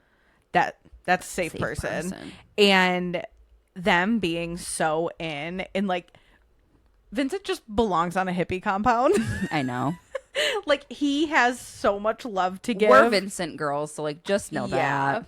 He has so much love to give, and just there's so much to be said for people who are willing to give their children's friends that need safe spaces space, and Right. kids that need space, and especially like how they were living, and like the love in those scenes where they connect with Vincent's family is so sweet. Right. And also where all these characters are tortured, Vincent finds his way to all these tortured characters because he has so much love to give them. He doesn't Outpouring. need it. He wants to give it. You ain't gotta tell me. It's just in my nature. The connection there, and him being the outlier character is everything. Perfection. Yeah, it is perfection. He is a perfect character in my eyes. I was very tuned in to Jason continuously deconstructing his religious trauma with his family. Yes. That, I mean, the time between me and reading the books, that wasn't a standout memory for him. I'm gonna do a reread next. You know this. Oh, Because I literally am getting goosebumps. I'm like, I have to visit. It's been a year. yeah. Yeah, Jason deconstructing all that religious trauma. Good But on him. He do just be a little brat boy. He's just a little brat. He's our little brat. I love Jason. I know. People have more hate for Lucas, and that is hard for me to deal with. I think it's because Lucas is like billed as conventionally unattractive, and he's simply the most rough around the edges. Yeah, he's just like rougher, you're just like- describing this man as like dick piercing, bad teeth, cigarette breath. Like, ew. Face tat. But he's baby boy. He is baby boy. He's baby boy. He needs someone to take care of him. He found it. I'm so sad. Every time I think about him, I get sad. And I that's like, know. I know. Vincent, I'm like, Him like I'm like, his big I'm reveal crying. with the cats. Oh my God. He's like taking care of cats. He's taking care of cats. I What did you say earlier about people that take care of cats? Oh, people who don't like cats lack emotional intelligence. Right. I'll die on that hill. True. The story continuously is woven together between like the now and flashbacks. And all of those flashbacks inform us about Jess, but also all these 4 boys interacting with her Right. throughout her entire time in school, and all 4 of them being very invested in her the entire time, I think is so sweet. Because to everyone, Jess is like the it girl and she has it all. But they have all seen her in moments of trauma with her mom, at the prom, and like all these things. And they are the only... Be who you are and be all the things you are, and do not be afraid to be them. As Lestat said, because she is someone that is so traumatized from the way she was raised to be this. That's her whole thing. She was like a pageant queen. She was all these things. So she is just a product of trying to appease her mother. Jess's mom is constantly rancid. How she treats her throughout this book is so Terrible. crazy. And just bless Harley for writing this story in this way, where we get all these little pieces of the boys finding Jess in her worst moments and being there for her, because that's what builds the story. Like, you get into the dare and you're like, how does she know these people? Right. Why is she comfortable with this happening? Like, this is strange. And then you get all this info, and it's And losers. really so beautiful. And also, That's why I say Jess's read it. dad. I say read it last. Everyone's always like, Yeah. the novella. Read it last, because it'll just do what you want it to do way better. 100%. Way better. And Jess's dad is a real one throughout the whole book. Like, he is trying to calm his wife down the entire time. And it's always the most peaceful man with the most rancid wife. That was not very feminist of me, but that's my truth. Hey, stand on it. Hey, sorry. Be nice to the good ones. They're far few in between. Exactly. We already touched on it, but like, Lucas's growth to be a better human Is a huge part of this. Like, a huge part of it. It's the found family too, because like he wants to be better. He wants to be better for the people everyone, around him. everyone else. Cause Yes. he's like, He wants I to can do the know- work. I know this is a precious thing that I have here, and I cannot jeopardize it. And like book 2, Lucas, he is doing the work. He is going and through he wants to so be a better much. person, to be a better partner. Exactly. And like be a better member of this family. Guys, He it's is not just doing smut. the work. And also, Not just smut. no, but the sex informs the story. It's It not does. just there to be kinky. It does. It shows a lot of their personality. Yes, very Yes, much it so. does. And Lucas is the first member of our little pack of angels to be able to like stand up to Jess's mom and be like, "Hi, I'm Lucas. Yeah. This is what you're being offered." And I think that's really important, because he is very brave for doing that, because she is rancid. It's a note about exactly what I just said. It's books about fucking, but really it's books about emotional intimacy. Emotional intimacy. And here's the other piece of it. Yeah. It's this isn't presented as a queer thing, would you say? The book. Yeah. Like, I know it is queer, but like, Right. if the setup of this was presented in real life, I don't see it as a queer thing. I don't know how to explain what my brain is trying to say. The men are fucking. I know the men are fucking. I'm confused. Move on from the point. Go ahead. Okay. I'll formulate it. Yes, because is you know, it starts out as a sex thing and then they all start falling for each other, and that's very important. Our boy Manson has the biggest eldest daughter syndrome out of anyone I've ever seen. Yeah. Like he That's is the point I was just thinking about him. Yeah, he is just desperately trying to keep Fix this whole thing everything. together. Yes, and the pressure he feels on himself is so toxic the entire time. Right. And I'm like, it's gonna be okay. Like Yeah, you have a team of people around you. Right, but it also is like a trust thing for him too. Yes. He has to like let go and trust that these people that he loves are gonna do what they Right. need to do, and they're all and that's what I'm saying. Like Lucas doing that is a very Manson move in that moment, because like 100%. he's the fixer. He's gonna be the one that's gonna stand up. He's head honcho. Blah blah blah. No, our baby boy did good. No Lucas. No Lucas. Yes, he needs to chill. Like his whole complex being that. Yeah. But That's then, like, real. he drags, like, they're living peacefully, and it's his dad that comes back, and it's Yeah. him who hasn't dealt with his mom trauma, and they're in his childhood house. Like, Right. he literally cannot escape his trauma, and everyone Right. else has come to his house to escape theirs. Right, and it's also asking everyone to face their music and like calm everyone Yeah. else down, and like he's like he's got to do his own. He's got to face it, which is the whole plot of it outside Yeah. of Jess, but like that's the whole story. That's the plot of the books. I'm so proud of all of them. However it's presented internally, I feel like Lucas, it's a lot of internal stuff that we get, but it's really nice to see all of them flourish. Yeah. And then, yes, this is my little, like, once we get all settled, so they move, they get the house. Yes. First and foremost, I'd give it all up to be the realtor. They moved into New York, and if they were real, I could have been. I would have built myself into a closet. I would have been hiding in the walls.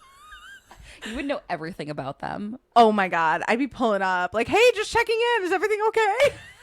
You give them a welcoming basket, it just has like 5 bottles of lube in it. Like, Yeah, like plugs. Hope you're into it. a beer bottle, broken beer bottle. Yeah. New pair of boots. A mask. like a kink set. Literally. Welcome to the neighborhood. I hope you love your home. Oh, they have a double king size bed that they all sleep in. I know that's My your dream. Jess is literally just living my dream, my life's dream in the cuddle puddle. Double king size bed with 5 people. Cause like that's the perfect amount. That's enough room to do your own thing. Yeah, be over there. But what's the blanket situation? Oh, multiple. That's It's like 5 blankets. Can you imagine if someone pulls from one edge? Everyone. Ding, ding, ding. They sew 2 king comforters together. And someone's just like slow cooking Oh my in the god! middle. But think about buying 2 king sets of sheets. 2 king. Oh my god! The garage took off. They're doing it for trade. They literally are. Like, Dream blunt rotation. all 5 of them. Yeah.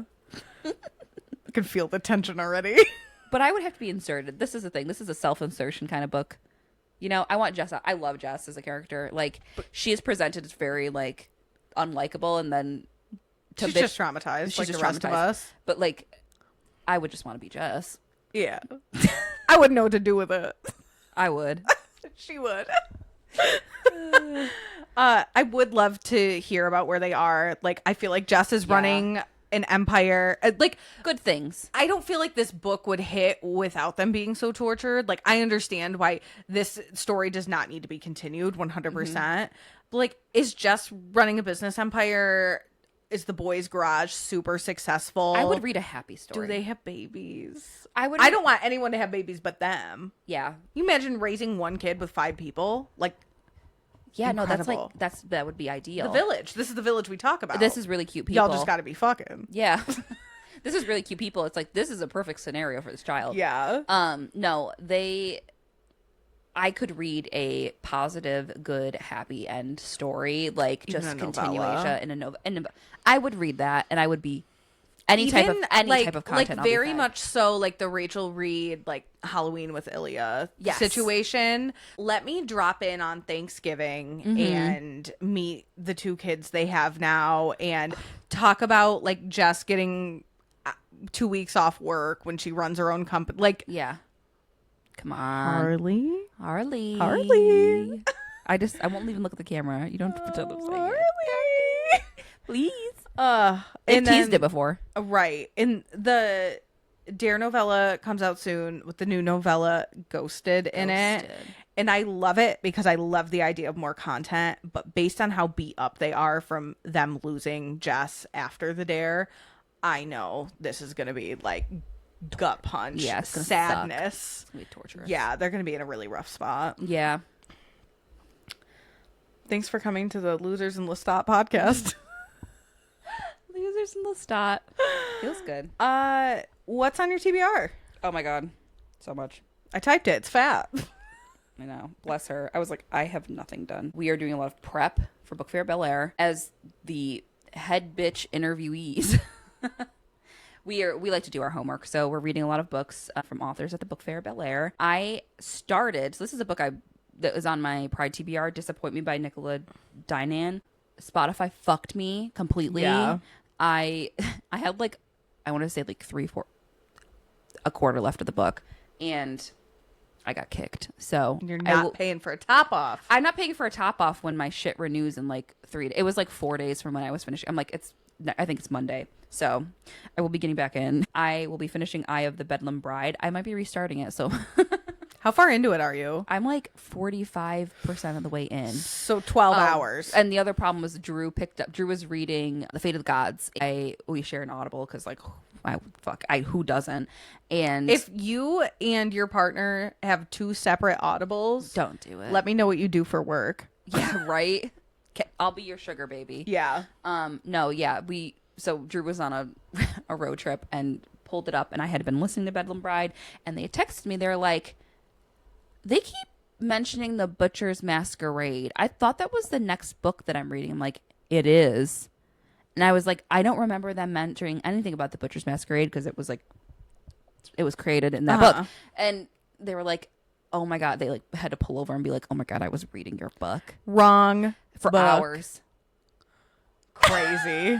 Crazy. I was like, but like to hear that, and I'm like, how didn't you pick it up? And I'm like, oh my God, it's DCC, of course. Right. Shit moves insane. New achievement. I'm Right. here. Yeah. Literally. So like, it wasn't surprising. So we need to do some recon.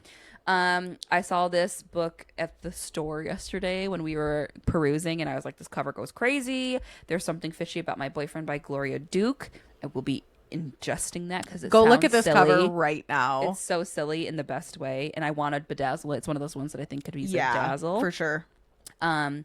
A Book Fair Bel Air author, Kristy Boyce, Dungeons and Drama. I'm very excited to read all 3 of them. I got access to all 3, so you know I'm gonna rip. I am reading more Maisie Eddings because Maisie. we love Maisie, Love. and now Maisie has seen us in a way that I feel tickled. I texted Johnna and it was tears in my eyes. I was like, Maisie likes what we're doing. We are Maisie's dream blunt rotation, so Let's clock that. feels good. So I will be reading. We should get her those little blunt candles. We should. Or I could just bring some pre-rolls too. I don't even know if she partakes. I will She's offer. a doctor. Probably not. Probably not. You know what? Who are we to say? Yes, I will be reading Well Actually by Maisie Eddings, and probably Tilly and Technicolor because I have both, but I'm not claiming it quite yet because I have so much reading to get done. Yeah, July's going to be a busy one. Crazy. I just got in my Libby inbox Superfan by Jenny Huang, and I'm very excited about that because it feels resonant to us as super fans of things. It is about fangirl culture. Ooh. It's a fiction.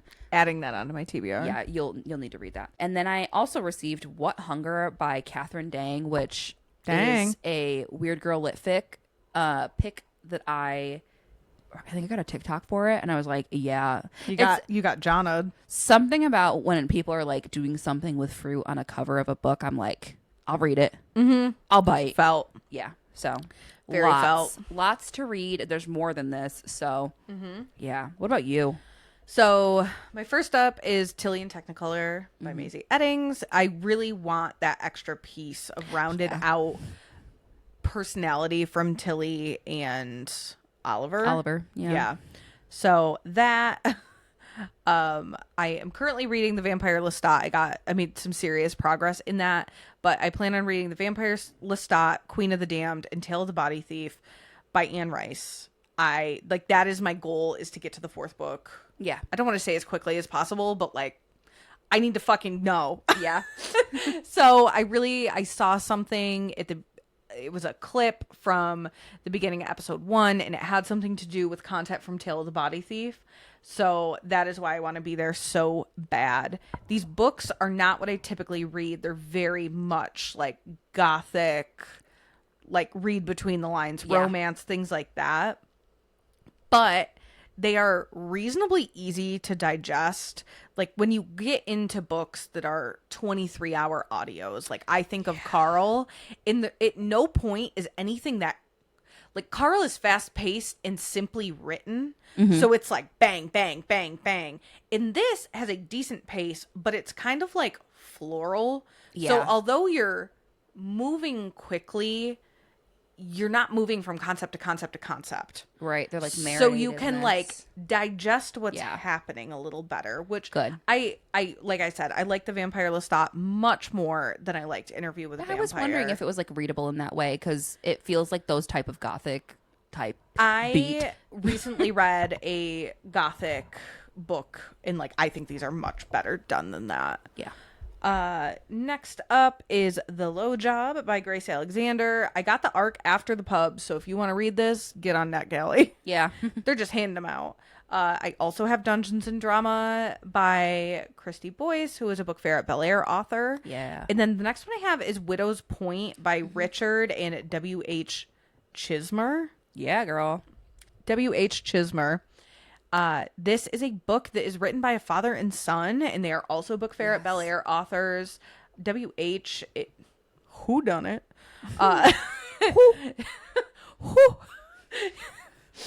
This poor kid.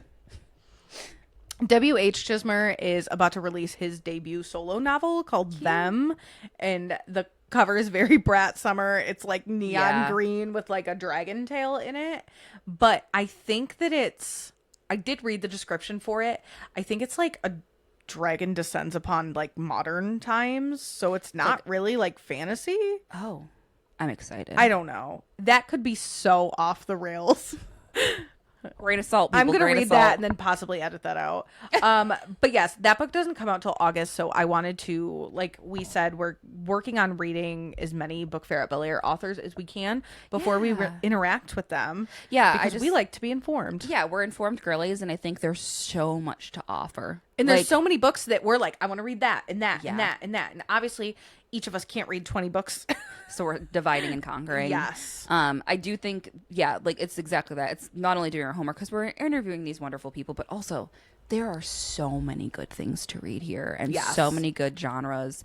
I mean, that's the one thing that Sam did that was really intentional, was making sure all of these genres were represented in the best way that she could. Very much so. So I appreciate that, and I'm a consumer. And here's the best part is, like, if I get to interview these people, I can be like, so why did you do that to that character? Why are you torturing our bitches? Like, Maisie, I have words about Late Bloomer and how well you can write a fucking bitchy ex-best friend. Yeah. That hard. Where are you in your reading goal? Girl, we're at 52 out of 75. Yeah, it's been springtime is always my like big month. Yeah. Big few months of in bloom. In bloom, baby. Yeah, I've been like I have a lot of time to listen. Mm-hmm. My life has changed a lot from last year too, so I need to remember that. So I'm like, I'm flying. I have a lot of time on the horizon that I get to like sit in my car and read, and I'm like thinking about my goals for next year too, and like keeping in mind what we've talked about. And it's really interesting how even sorry, I was going down there. We're jumping ahead. Even reading this intentionally, I'm like, I can't believe I read this many books. Yeah. And I looked at you before we started this, and I was like, it feels like I've read 5 books this whole year.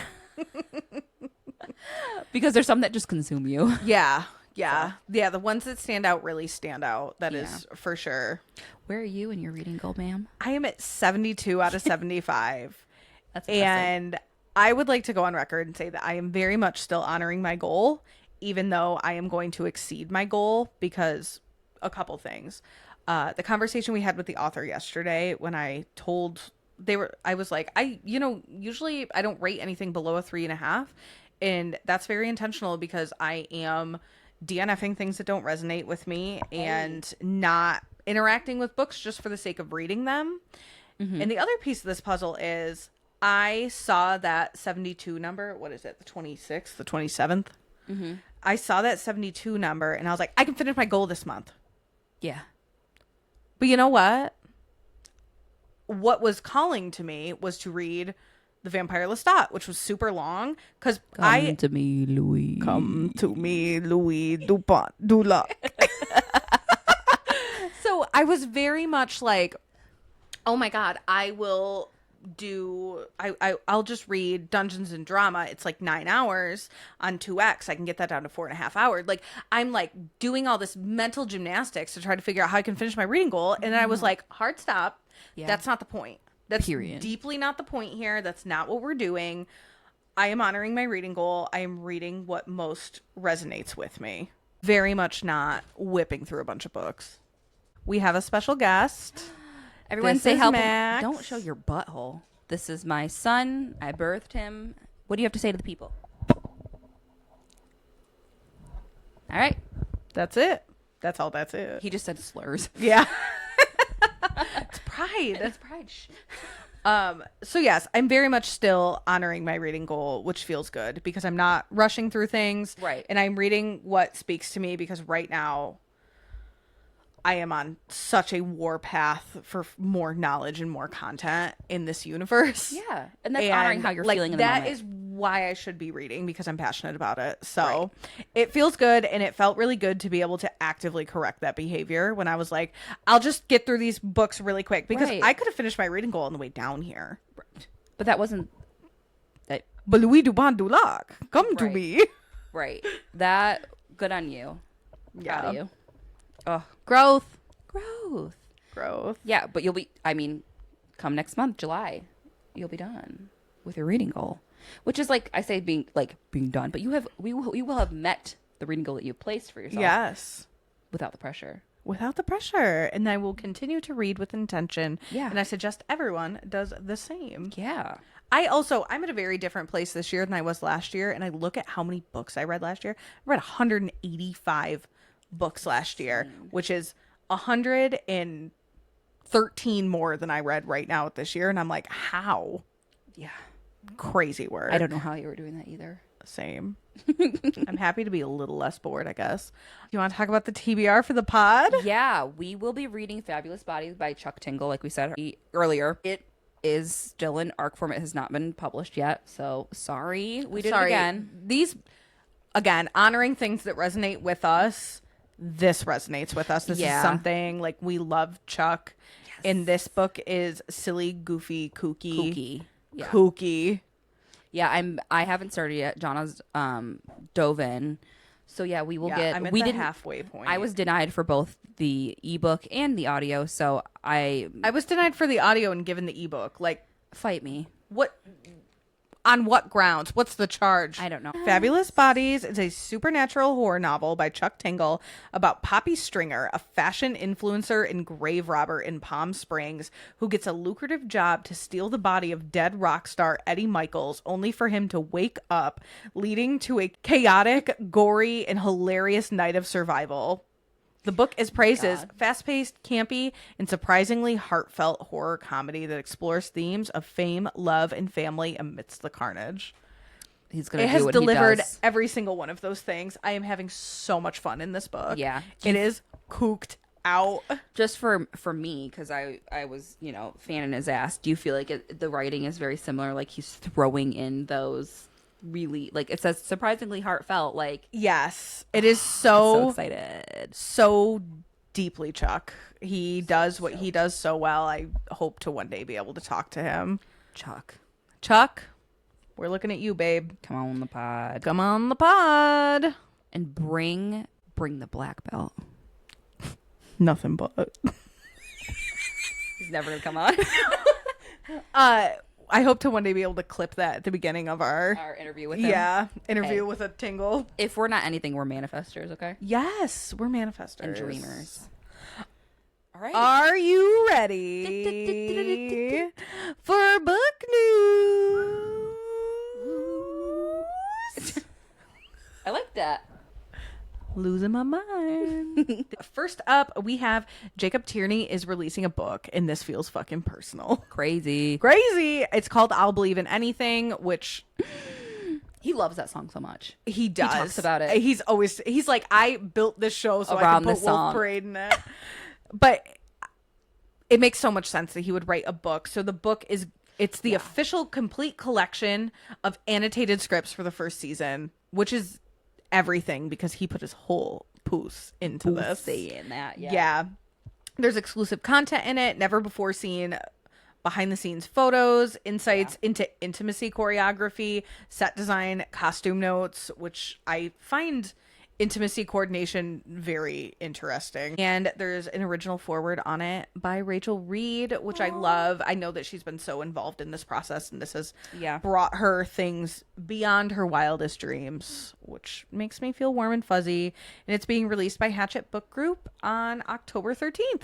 You can pre-order it now, probably literally anywhere. Yeah, we probably should.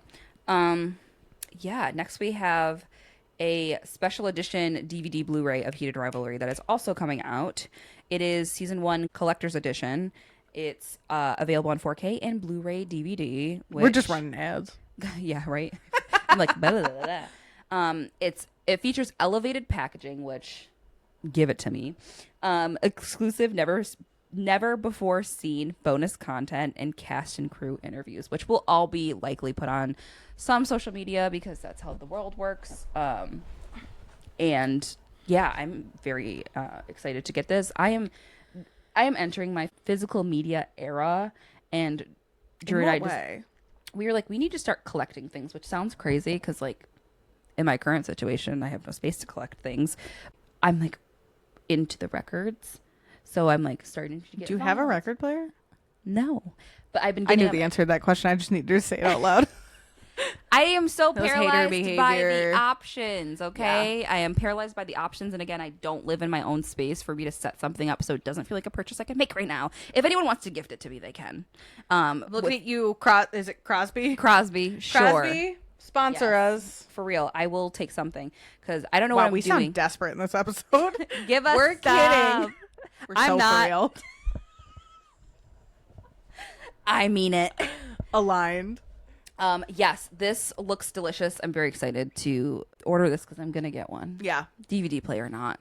Yeah. You know what I dream of? A DVD player. Like the mini box TVs you'd have on the kitchen counter in the corner, and they'd have a DVD player in them. Ooh, that's what I want. Lucy just got a portable DVD player. She's obsessed something like with. that. Yeah, something like that. Yeah, for the kitchen, just for fun. for fun. And like some people there's cords that you can plug it into something and like literally stream off of it. I'm like, come on. The Lightning McQueen TV. Yes. The princess one. I dig what you're laying down for sure. All right, what's next, guys? Harley, Divas. Harley Laroux has teased a new book on Threads. Screaming. The book will be called Stray. I gotta take the mic away from my mouth because I'm having a reaction. It's about a rich girl who does dominatrix online content and a poor boy working 2 jobs when he saves her from a car crash and becomes her new bodyguard. She ties him up, pegs him, and he's a very good boy who whimpers for her. Harley. I literally am gonna start crying. Why are you doing this to us? I am so excited because this feels so good. Like this feels like, okay, we're gonna get loser energy. Yeah. But the writing of House of Rain. Yeah. The kink of House of Rain. Yes. The furthering of the kink, but also we've said this 8,000 times. The maturity of Harley's writing is so significant in that step towards House of Rain. Right. I cannot wait to get my mitts on this. Literally, whenever you have the pre-order, me and this book are going to be in a dog collar match. It comes out in, quote, like 2027. We're going to slide into a book to screen news. Do we need like an intro to Prime Video has ordered a 4th Wing series for all you dragon loving bitches. I don't know anything about the series, but I know that Theo enjoyed them. I loved it. I read it on a road trip. I read the first 2 because that's before the 3rd one came out, and I could not believe I enjoyed something like that so much. It was incredibly immersive, and Rebecca Yarros is is good for writing immersive stories. So yeah, and I know she has a huge hand in this. So good for her. Love that. Yeah. The Invisible Life of Addie Laroux is in the works at Lionsgate, which is a huge production company. Huge. I did not read this. I know one person that did, And they didn't and they like hated it. it.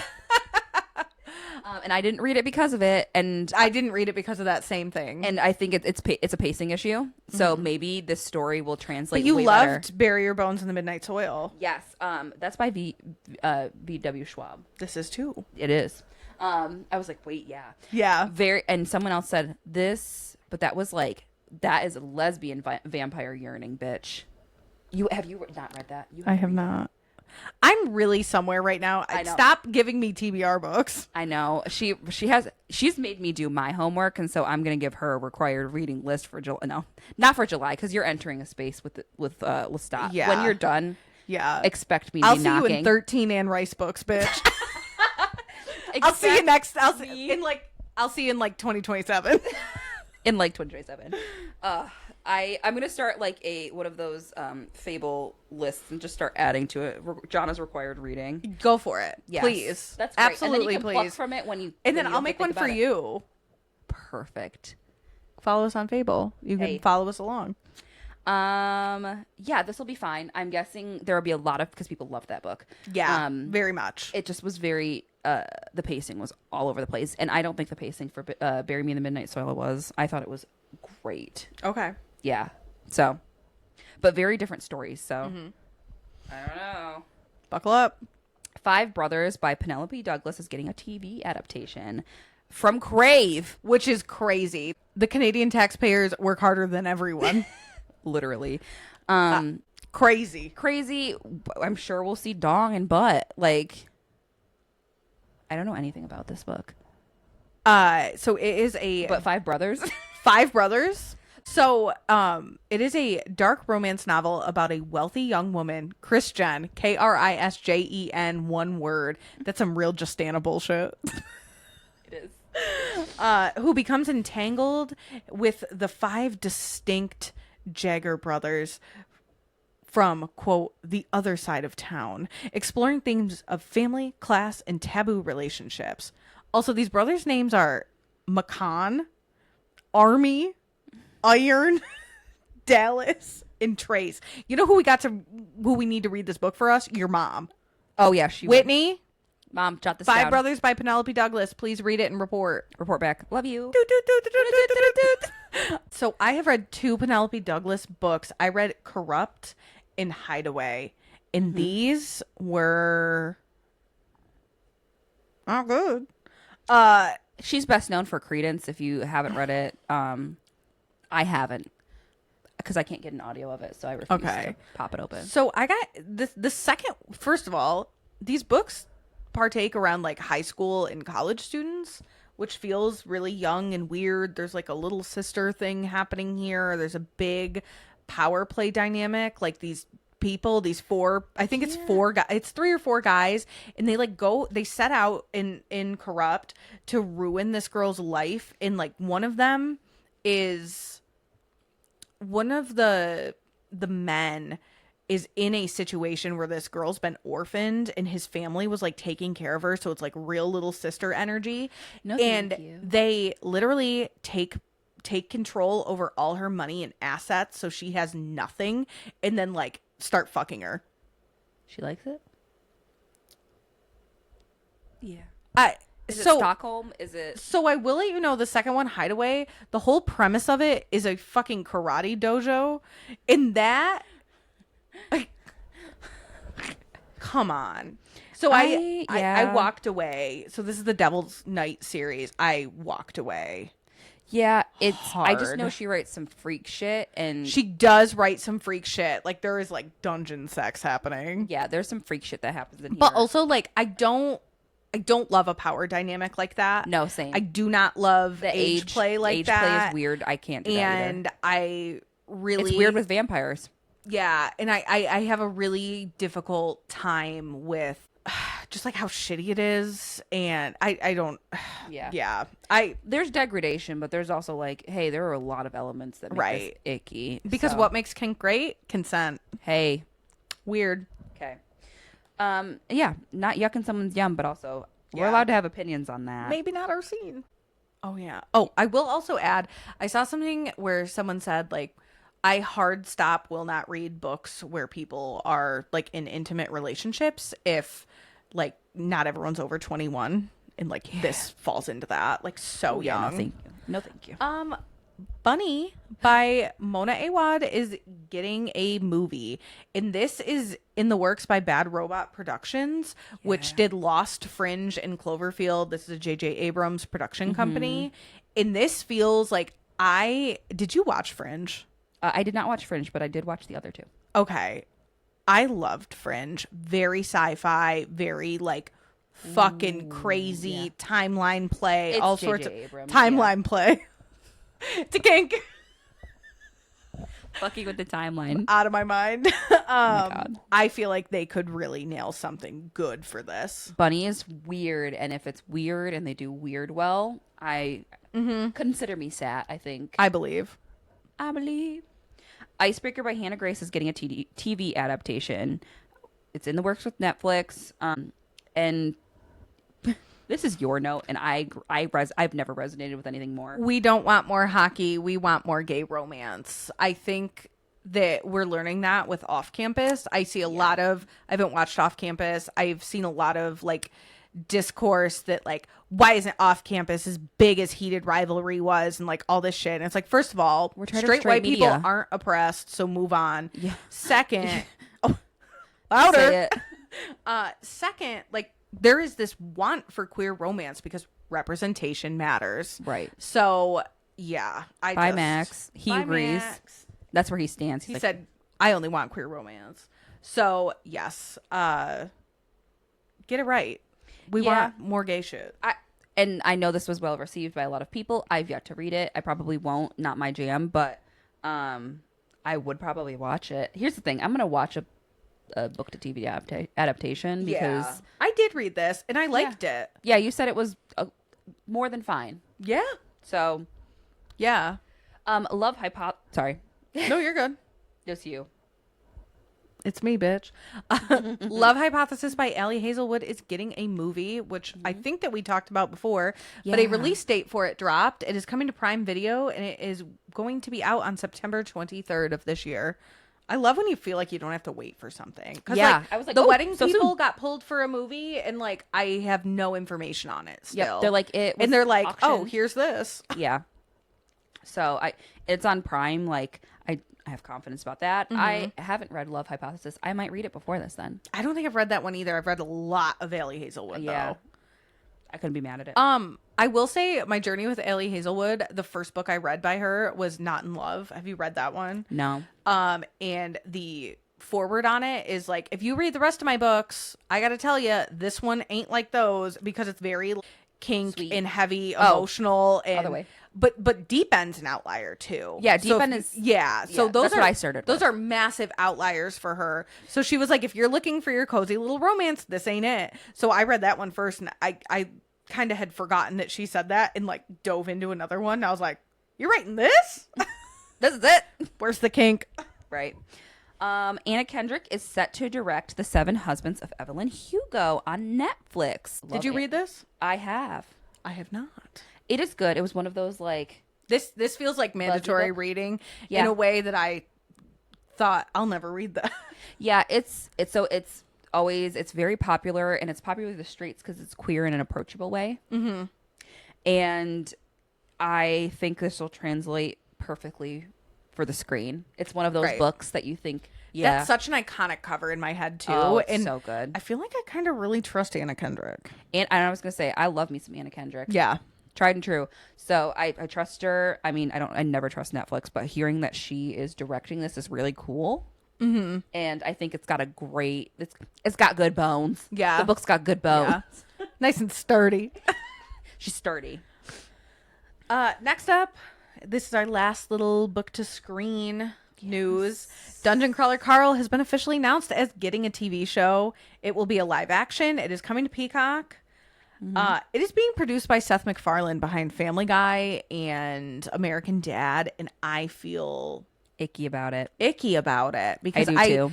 I guess now that I say that, I don't know if I've ever seen him do anything besides cartoon, but I'm sure he has. So I guess I have to wonder what else he has to offer. Yeah, I know he's huge. Like, he's probably bigger than I even thought. Like, even know other than, but like Family Guy is so present, and like the humor in Family Guy is so. But like I wouldn't.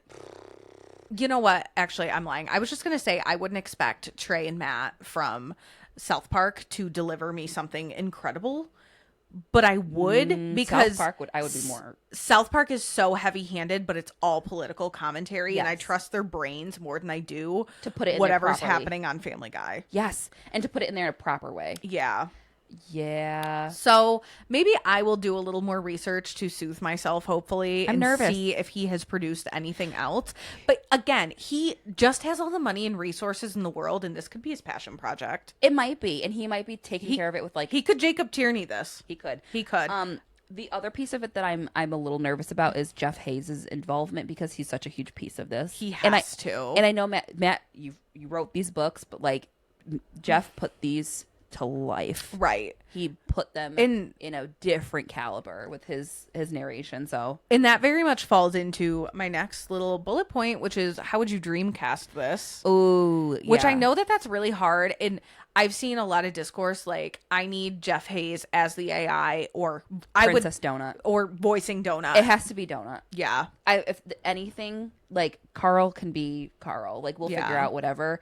Princess Donut is so Jeff, and Yeah. Jeff is so Princess Donut. Yes. And A diva, not a monster. a diva, not a monster. And I feel like anyone else to handle Donut is, or like any type of. There are a lot of incredible voice actors out there, and I'm sure they have in the comedic realm have even like they have a great Jenny Slate. I think would be a great, not for a Donut, but like she'd be great to throw in there as like a Katya. There are so many people that there's one of them. But what's her face? Alana. Yeah. I know what you're saying. Yeah, she like. I feel like there are a lot of great comedic voice actors that could really deliver on this, but I'm gonna say, if they don't cast him as Donut, I probably will have a problem with it, Yeah. no matter who it is. Do you have like a vision for Carl? Carl, no, No. because I just It like can't be don't- Chris Pratt, I'll tell you that much. Don't make it any of like the five dudes that are now in No. their 40s. Like I don't want to see him. Carl's 27. Carl's 27. Carl's 27. I said this to Aaliyah earlier. I was like, I would really love to see some heated rivalry casting here where we're Yes. getting people we have never heard of. Yep. And Intention. they are putting their whole ass into playing this character, and we can kind of like blank slate with them, and they can like be this character. Yeah, this is. I mean, Matt has balanced the story. I mean, we're not finished with them, so thus far has balanced like the story of DCC and the characters, and we get it with the NPCs. The third book and beyond with the NPCs specifically, and how much like they play into it. Like he's put so much intention behind his characters, and I would say these are plot driven stories, but the characters shine and make it what it Yes, is. very much Through so. from the NPCs to Carl to Donut to Prempatente, like everyone. Yeah. To Samantha. Oh my God, who's gonna voice Samantha? Oh my I will God. kill your mother. I feel like they will very much cast someone and let their head, like they are going to be in a like green screen suit, dressed. Who could be a crazy Russian accent? Oh, Katya. Katya. Like I want Katya to play Samantha. Oh, Katya. Like the drag queen. I thought like yes. Yes. I'm a girl. What about dreaming. you? Do you have anyone on top of mind? No. But like hard 'cause they're precious. I can right, it's precious, and I can very much say like as much as I don't have anyone in mind, I have a bunch of people I don't want it to be. That And I really like stand 10 AI grippers down that this story needs to be told with fresh faces. Yeah. Because Make this, it what it is. Yes. And if this is done well, we could very well see many seasons. Like, this could be the next Game of Thrones or whatever. Very different tone. Yeah. But this could carry on through the next decade. I would very much like to see these characters handled perfectly from day one, like Shane and Aaliyah were. Because they're all important too. And it Very isn't much just so. Carl, Katya, Mordecai, and Donna, and like all of the CGI that's going to happen. Like, it's not just that. It's all of these other characters that are so important. Yeah. So Imani, And if you don't nail Carl, you don't have a story. period. If they don't get Carl right, we're all fucked. That's I would say that's a huge statement, but it is the statement because he is the driving force of so many of these relationships and how this story is so buildable. Yeah. Very much so. I'm nervous. I'm just nervous. I'm scared. Yeah. I think that's the only feelings. I'm excited because it's like a cool thing and it's so fresh for me. So I feel very close to it right now. And I'm nervous about Seth. Yeah. I want someone cast in this where this is going to be the role they're known for. Yeah. I need like a all-timer. Yeah. Yeah. And it's not like Carl will be. I don't think Carl is a hard character to play. I don't think he is complicated in that way. No. I think you just need to be a great actor. Yeah. And like have the look, but like work for it. Yeah. Yeah. He's got to be the right size, the right Oh my God, everything. what if they cast Nate from Euphoria? What's his name? Jacob Elordi. Jacob Elordi as Carl. I'll kill myself. Right. What's next? Mr. Beast and James Patterson are writing a thriller? ? This is crazy. She told me this. She's like, okay, let's go through the book news and like talk about it because it culminates throughout the whole month. I was shocked. I was like, you read that right? Right? Yeah. I guess. So yes, best-selling author James Patterson and YouTube superstar Mr. Beast are co-writing a thriller set to be released in 2026, which is It should be really good if they're rushing it like that, you know? I know. I'm like, I feel like Mr. Beast is so like he's got stupid shit like his candy bar and whatnot. Like I feel like I would have known this sooner, but I feel like they just announced it because there was like a Right. massive bidding war for it. So yeah, the novel follows 100 contestants competing in a high-stakes global competition filled with dangerous challenges, betrayals, and life or death consequences, all for the chance to win a staggering $1 billion prize. Squid Game. It's just Squid Game's copy and paste. Or Mr. Beast's entire YouTube channel, Like- but with fictional elements. Right. Like, I've never engaged with this content because it toes a line of, like, exhibitionist and, like, a icky way. Yeah. He does, like, weight It's like loss bum stuff, fights. too. Yeah. It's just, like, it's not my type of thing, and I know he is a global, massive YouTube star. Like, it reminds me a lot of David Dobrik, because that was when I was in college. I don't know if you know anything about him.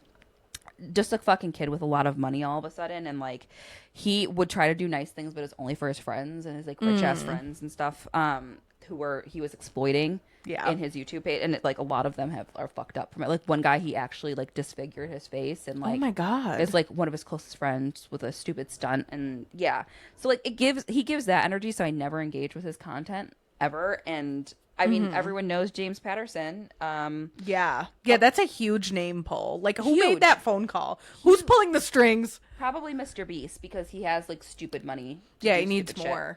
shit. Steal this book. Sorry. Right. The project reportedly sparked an 8-figure bidding war for publishing rights and is already generating buzz thanks to the blend of Patterson's thriller enterprise and Mr. Beast's signature competition format, like we said. 8 figures is tens of millions of dollars. So that could be anywhere between 10 million and 99 million dollars for this stupid fucking book. And I bet you it's going to be bad. Steal it. So yeah, I don't have big opinions other That than just like feels crazy. it just It feels feels worth silly. mentioning so we can shit talk it in 3 months when it I comes know. out. I'm not going to jump to read Have it. you ever read a James Patterson book? No, not Me one. either. No, I don't think so. It's not. My No type men, of thanks. thriller. We don't. Up right. next, we have Book Fire Fest. Oh my god. This is deep threads discourse. This is but touch it's grass. so close to home. It is too close. So what happened was this woman named Celestial Meg. Name her. hosted a book retreat. It was $900 a person. It was billed as an all-inclusive experience. And people like flew in. Like a girl posted she drove 6.5 hours to get there. Like Book retreats are a real thing. and Big it's deal. so funny because right before that is a post that's like, I get to see all my best friends and have the best weekend tomorrow. And she was like, how Surprise. naive I was. So they all get there. There's no food. And this woman is in Deep. a break. Like Yeah. there is no food. She's having like an episode the entire time. She is freaking them all out because they're all staying together. Yeah. And she is accusing them all of like being snakes and going in on her Discord and like feeding her information to other people. This was like really weird. And it was playing out on Threads. So like On that Threads. like at all of these participants were like adding in on this, and this woman was also posting. Yeah. Just So fully claiming this. they eventually escape after she said that they were going to have a hot meal and like all this stuff. And she went to the store and got them like PB&Js. What is this, summer camp? I can't. Oh my God. So the one event of the whole weekend that actually happened was they went to a bookbinding class, or a host came in and did a bookbinding class.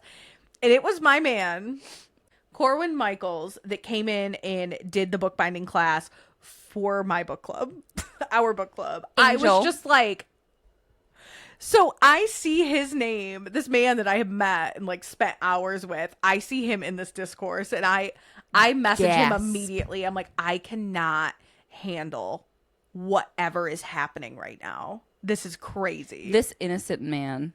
Yeah, he was like, oh, it was bad. And he keeps chiming in. Like, he's gotten a lot of traction from it, which I'm really happy for about. him. He's also an author.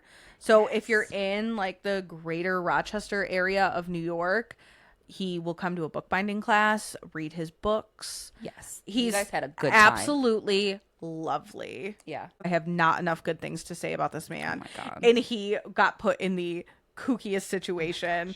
So Meg then took to Threads as everyone spoke their truth because everyone in the house is storylines. Yep. And she was making fun of everyone, like posted a picture of her in the hot tub and she's like, all these people are complaining. I was in the hot tub the whole time. I was fine. We were always going to have sandwiches. Like all this crazy discourse. This is fraud. This is fraud, and that is an expensive book retreat. I'm going to be honest. As people who have put them on before. Yeah. And to post online publicly and make fun of these people as you commit fraud is so crazy. Yucky. She also admitted to spending $800 of the money she collected on an emergency vet bill for a family animal. And here's the deal. This cost $900 a person, and however many people went, she had $5,800. The Airbnb, which I can send you the listing of if you really care, was $2,000 for this. So she had a surplus of $3,800 to feed these people for 4 days, put on all these events, do all this thing. Could you imagine charging people that much? We literally are like in cahoots right now about this. We were like, $200 is too much for people to stay for 2 nights. Right. We're like balling on a budget over here. $900 hairs. Crazy. For an upstate New York book retreat, sorry. Yeah. So right. In Canandaigua. Like, come on. It wasn't even on the water. No. Crazy. So, yes. Not even on the lake. She has announced that she has left Instagram due to a death in the family. This person is going through a manic episode, and it's and sad. that's not funny in itself, but don't commit fraud. Yeah, don't commit fraud, but like this person is having a manic episode and left, and all these people are like, listen, this happened, but like, and we are so bonded. They're trauma bonded because she was like getting them all together and being like, which one of you is in my Discord giving out my information and you're all snakes, and like manic episode, yeah. Like an actual manic paranoia episode. Yeah. Yes, the paranoia is crazy. It's like, it's sad, but it's also like these people are like, this is the craziest thing I've experienced, and like it is fraud, and I hope they are doing something about that because they showed up and had to figure it the fuck out. Yeah. And like when you go to they were buying groceries, they were only one person had a car. 2 of the girls were like organizing stuff because shit was hitting the fan. And they're like, we had to go do this, and like we're setting up this, and like why are we putting on this retreat we didn't sign up to? Like, again, very unfortunate that this person is losing the grips with reality, but like people lost out on a lot of money, and like she should be held accountable. Right, because on top of that, like on top of just that falling flat, like these people had flights booked. They had to go find hotels. I think I'm sorry. I think that like vehicles were rented. There were so many pieces of this puzzle that cost people so much money. Crazy. Well, we won't do that to you with the Lit and Loud book retreat. Listen. And also, if any of you that went on this retreat want to come talk to us quick on a phone call, wouldn't that be so funny? We're getting Firefest on the pod. But like, we do bookish news. Listen, we are the women of the people. Yeah, we're divas. Yeah, if there's any interest, I'll pursue harder. I'm really into shooting my shot right now. I'm really into hearing more about this too, because there's shit they're not saying too. We can get Corwin. What's up next? Using big words is ableist, apparently, in the latest news. People just love to just fucking... Yeah. Someone literally took to Threads, and they were like, why do authors use words like this? And it wasn't a word I knew, but it was something like magical, too. Right. And they were like... And someone stood 10 toes down and said, yep, you're right. Authors using words like this is completely ableist, and it makes their writing not accessible to people. And I would say that we learn a vast majority of our vocabulary through reading. And also, there's no triology. There's like no shame in learning misspeaking. Right. Having to look words up. Like, I look words up all the fucking time. That's the wonderful thing about having a Kindle. Like, I love reading physical books on there. Like, listen, ebooks on there. That's not a physical book. Yeah. Listen. Turn in the page. This is why we have a literacy crisis. I promise. And the thing is, people picked that up and were like, yeah. I'm like, right. Guys, we're losing the plot. Right. And read also, YA. Read a kid's book. Right. Start where you can. I read that book for second graders, and I was like, I'm so smart. Like, if that's where you're comfortable, so smart. If that's where you're comfortable and like that's what you want to read that. That's great. But like, I read to expand my horizons and learn about new things. And there are 100% new words that have come, especially from reading horror. There are like words I can think of that I'm like, I had no idea what the fuck that meant. Right. And then I start using them like a fucking G. Guys, this is what reading is supposed to do for your brains, and I'm sorry that you were upset about having to really dig in for a new word, but it does not mean that authors need to dumb shit down for you or write at a reading level that you cannot comprehend. Thank you. Please Google it. And that's that on that. Okay. And Come last on. up. I'm looking at it. There's porn on my screen right now. She put it in there. Up? Oh, yeah. She got goofed. Yeah. Author Sierra Simon has been accused of blasphemy, which is so funny due to the artwork that she recently unveiled, which is a man on a cross. I love it. Playing with a partner. Having a good time. It looks like they're having a good time. And look at those eyes. Don't have a ton to say about this. Here's a couple things I do have to say. The art's incredible. The art is incredible. More art like this. Yeah, more art tie-ins to books, please. But also, like, if you are religious in a way where something like this offends you, I feel like you shouldn't be interacting with smut. Hey, if you stand down, 10 toes down in your religion. Yeah. And you know, are you reading other smut and like just this imagery set you over the edge? Like, what's the line here? I don't know. The first book in this trilogy is called Priest. What did you think you were getting into? Something wholesome? Guys, stop with the fake outrage. Yeah. Like, stop. Yeah. It's just icky. And also, you know, they put their whole ass into writing that story, and it's probably good. And now I'm going to go read it because now I know about it. So look. And think of Sam Reed the whole time? Hey, that whole scene did something. You know, because I'm a Fleabag person. Ooh. Hot priest, mama. Well, crazy. This was too fun. Too lit, too loud. Too lit, probably. too loud. We've been watching. Too lit, too long. Too lit, too long. We've been watching our like little equalizers go up and down. Oh, it's like a light show. It's crazy. It is nuts. We'll figure it out. This was so fun. This was so fun. We can touch. Insane. Crazy. I gotta sign out with some gay. So yes, we will be reunited at the book fair at Bel Air, and we very much hope to see you there. Yes. It is August 8th. It is free. Yes. And if not, See you divas at the library. we'll see you divas at the library. Oh my gosh. Happy something's Pride. happening. Queer all year. Pride.